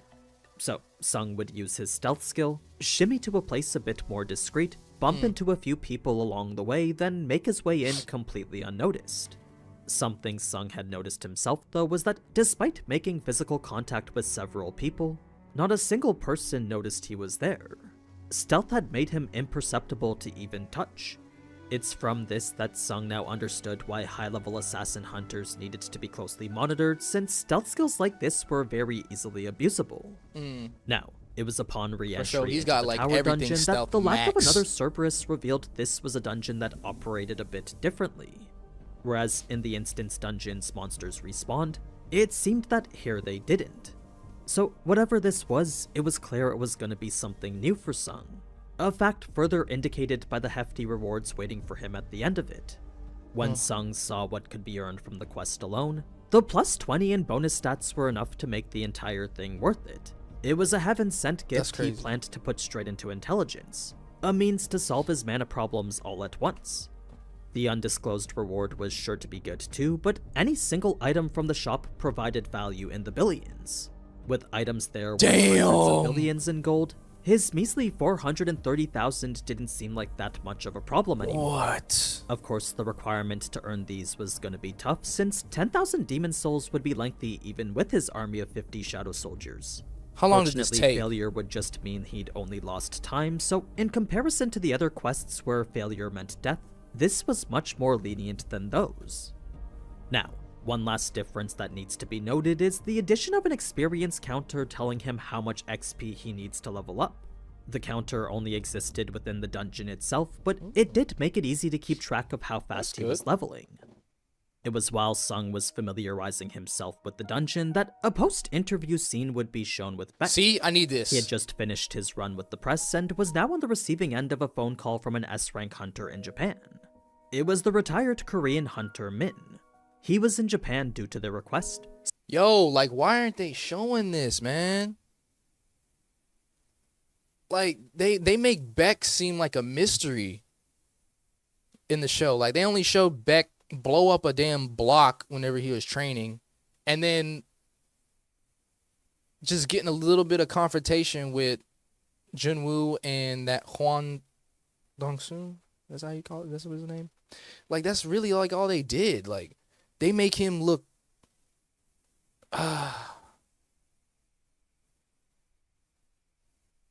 like the way that, like, the missing content, like, he would definitely have been, like, a more favorable character for me. You know?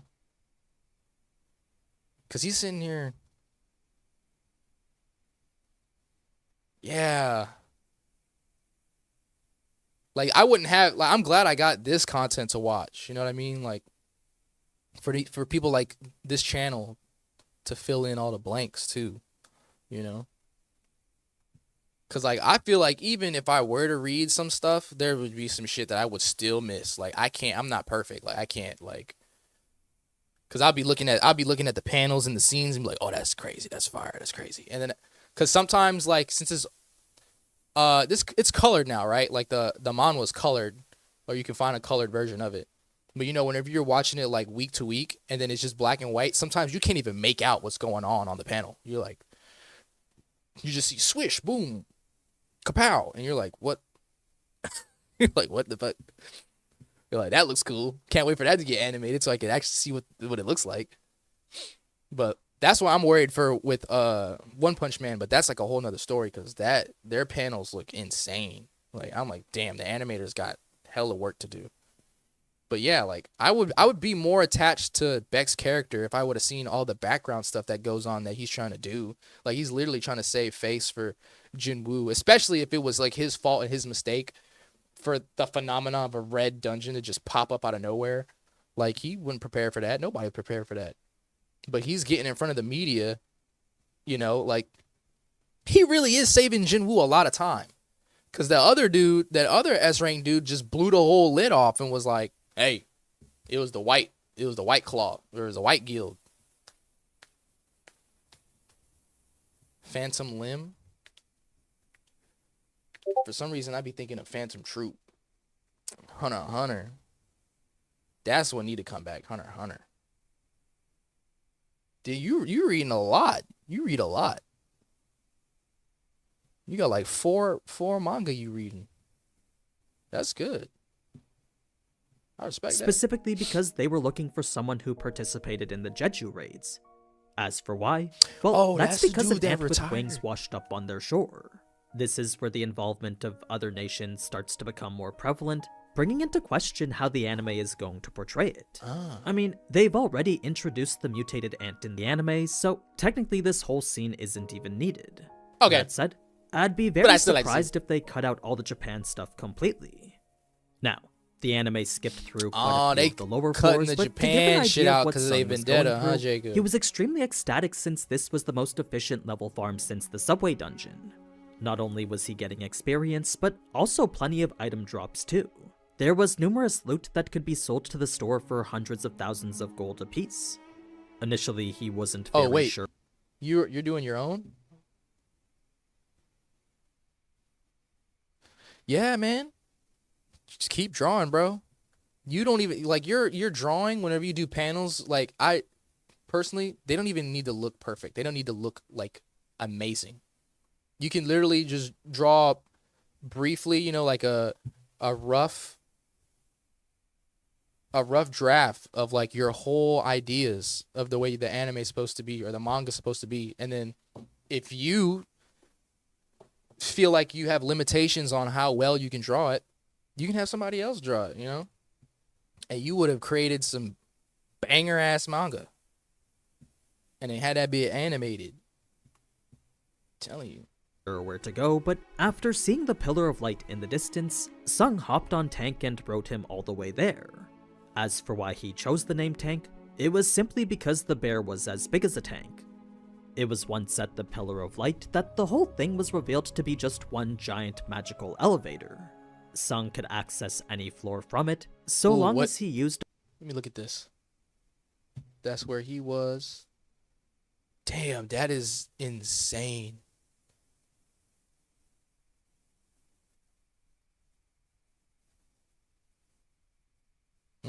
Yeah, Tokyo Ghoul.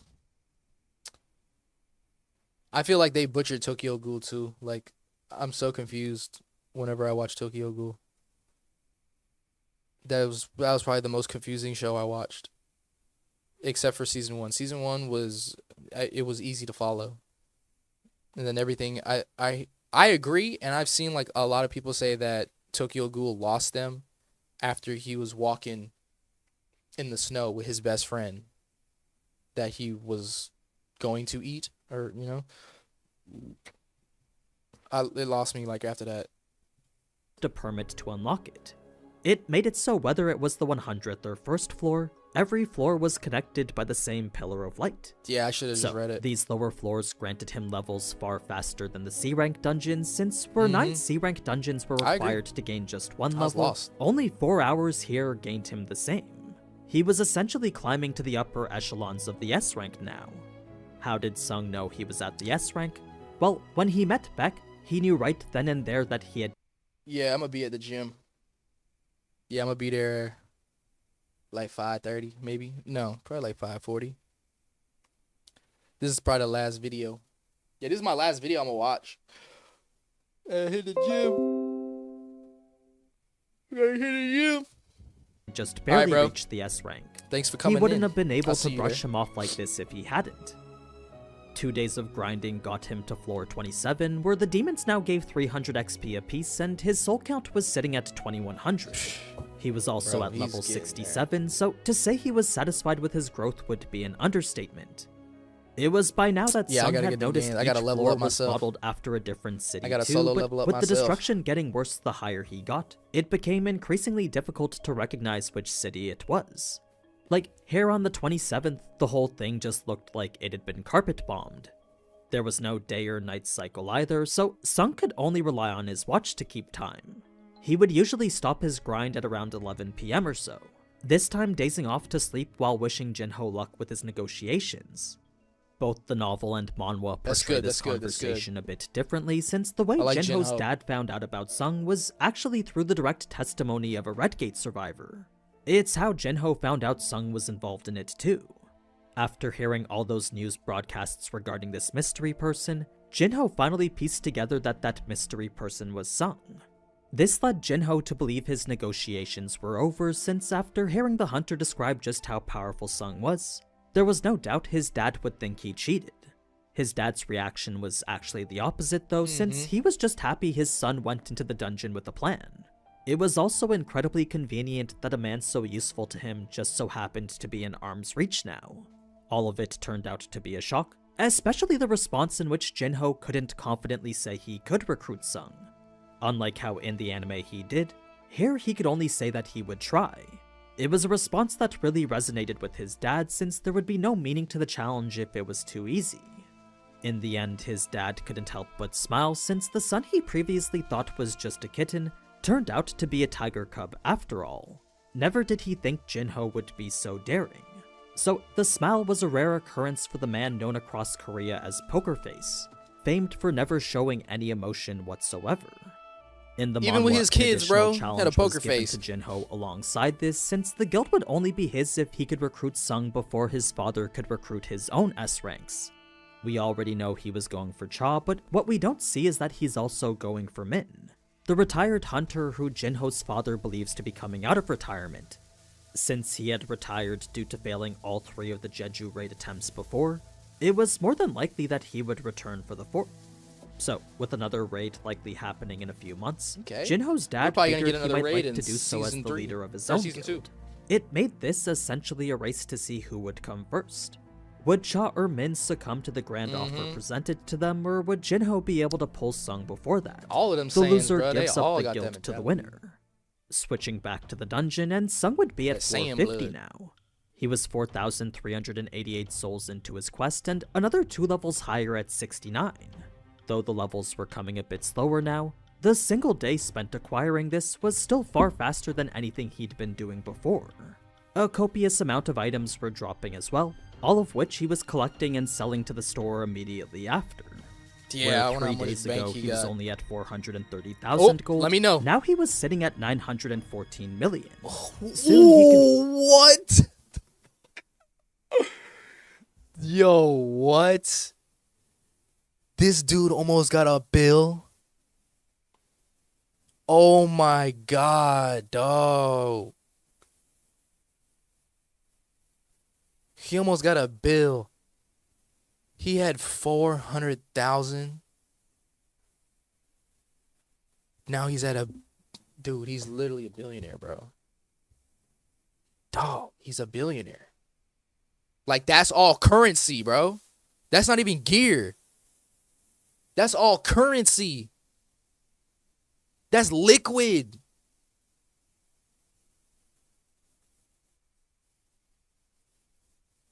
Bro, yeah. He's got like loyal servants that are just there to fight. Like they don't have to worry about eating. They ain't got to worry about dying because they could just come back.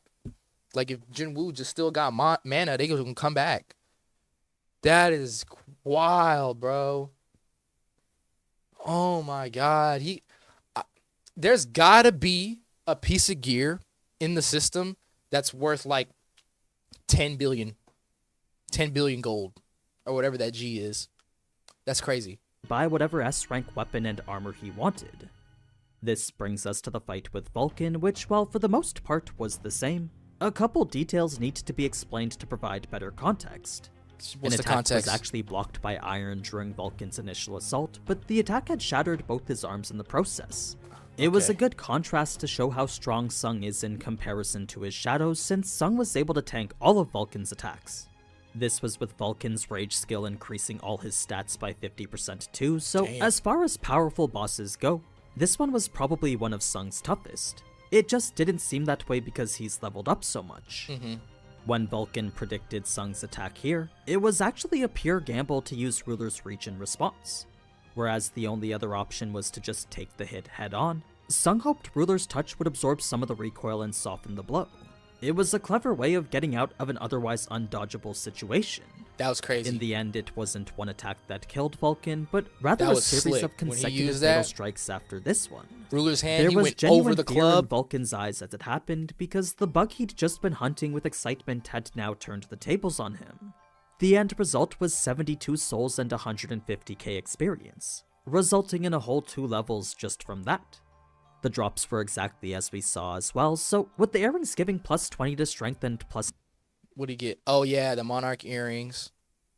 Plus 20 health, plus 20 strength. Effects be activated when this item is worn in the Demon Monarch's necklace and the Demon Monarch's ring.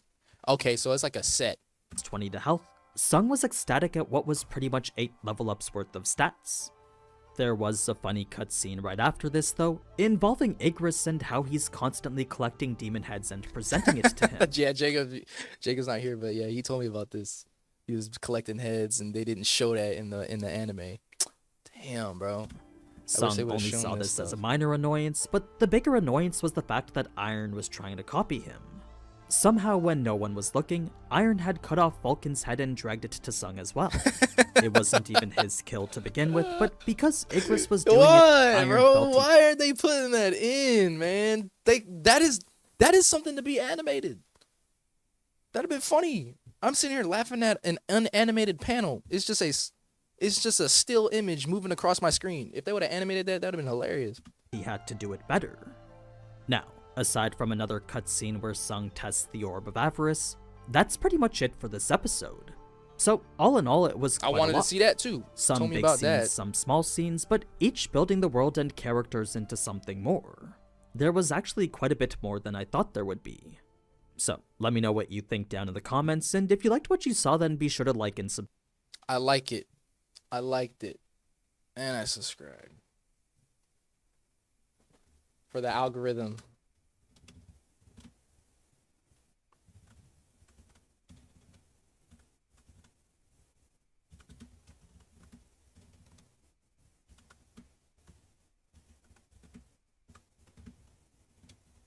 My typing is so bad right now, the way I'm reaching.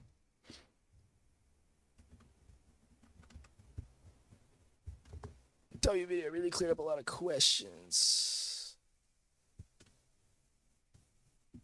Yes, sir. It was a good video.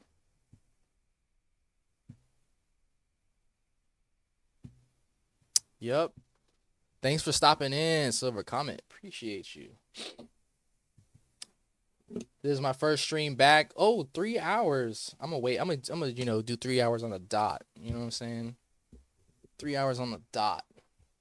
Then I gotta go to the gym. I've been holding in this pee too. So, okay. We got a whole lot of reacts, and I got the DBZ stuff to watch. I'll probably watch that tomorrow. Got a lot of videos and footage to edit from whatever this stream was today. What else? Damn, I got so many videos. But trying to do more in the streaming. If anybody is interested in like dual streams, like I'm thinking about streaming on Twitch too, YouTube and Twitch. So if y'all are interested in that, I'll definitely do that. There's an animation you've been trying to tell me.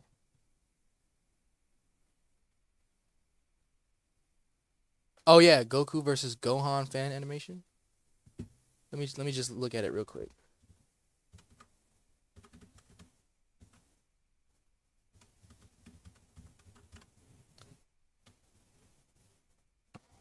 Let me see.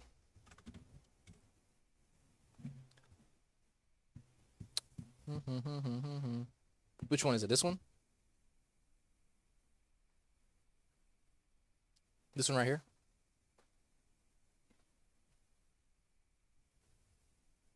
Or this one?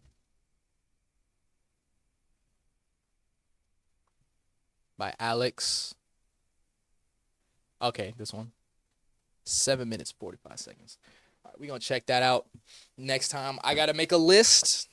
More than likely, whenever I edit all of this, I'll see that, and I can put it in. So, all right.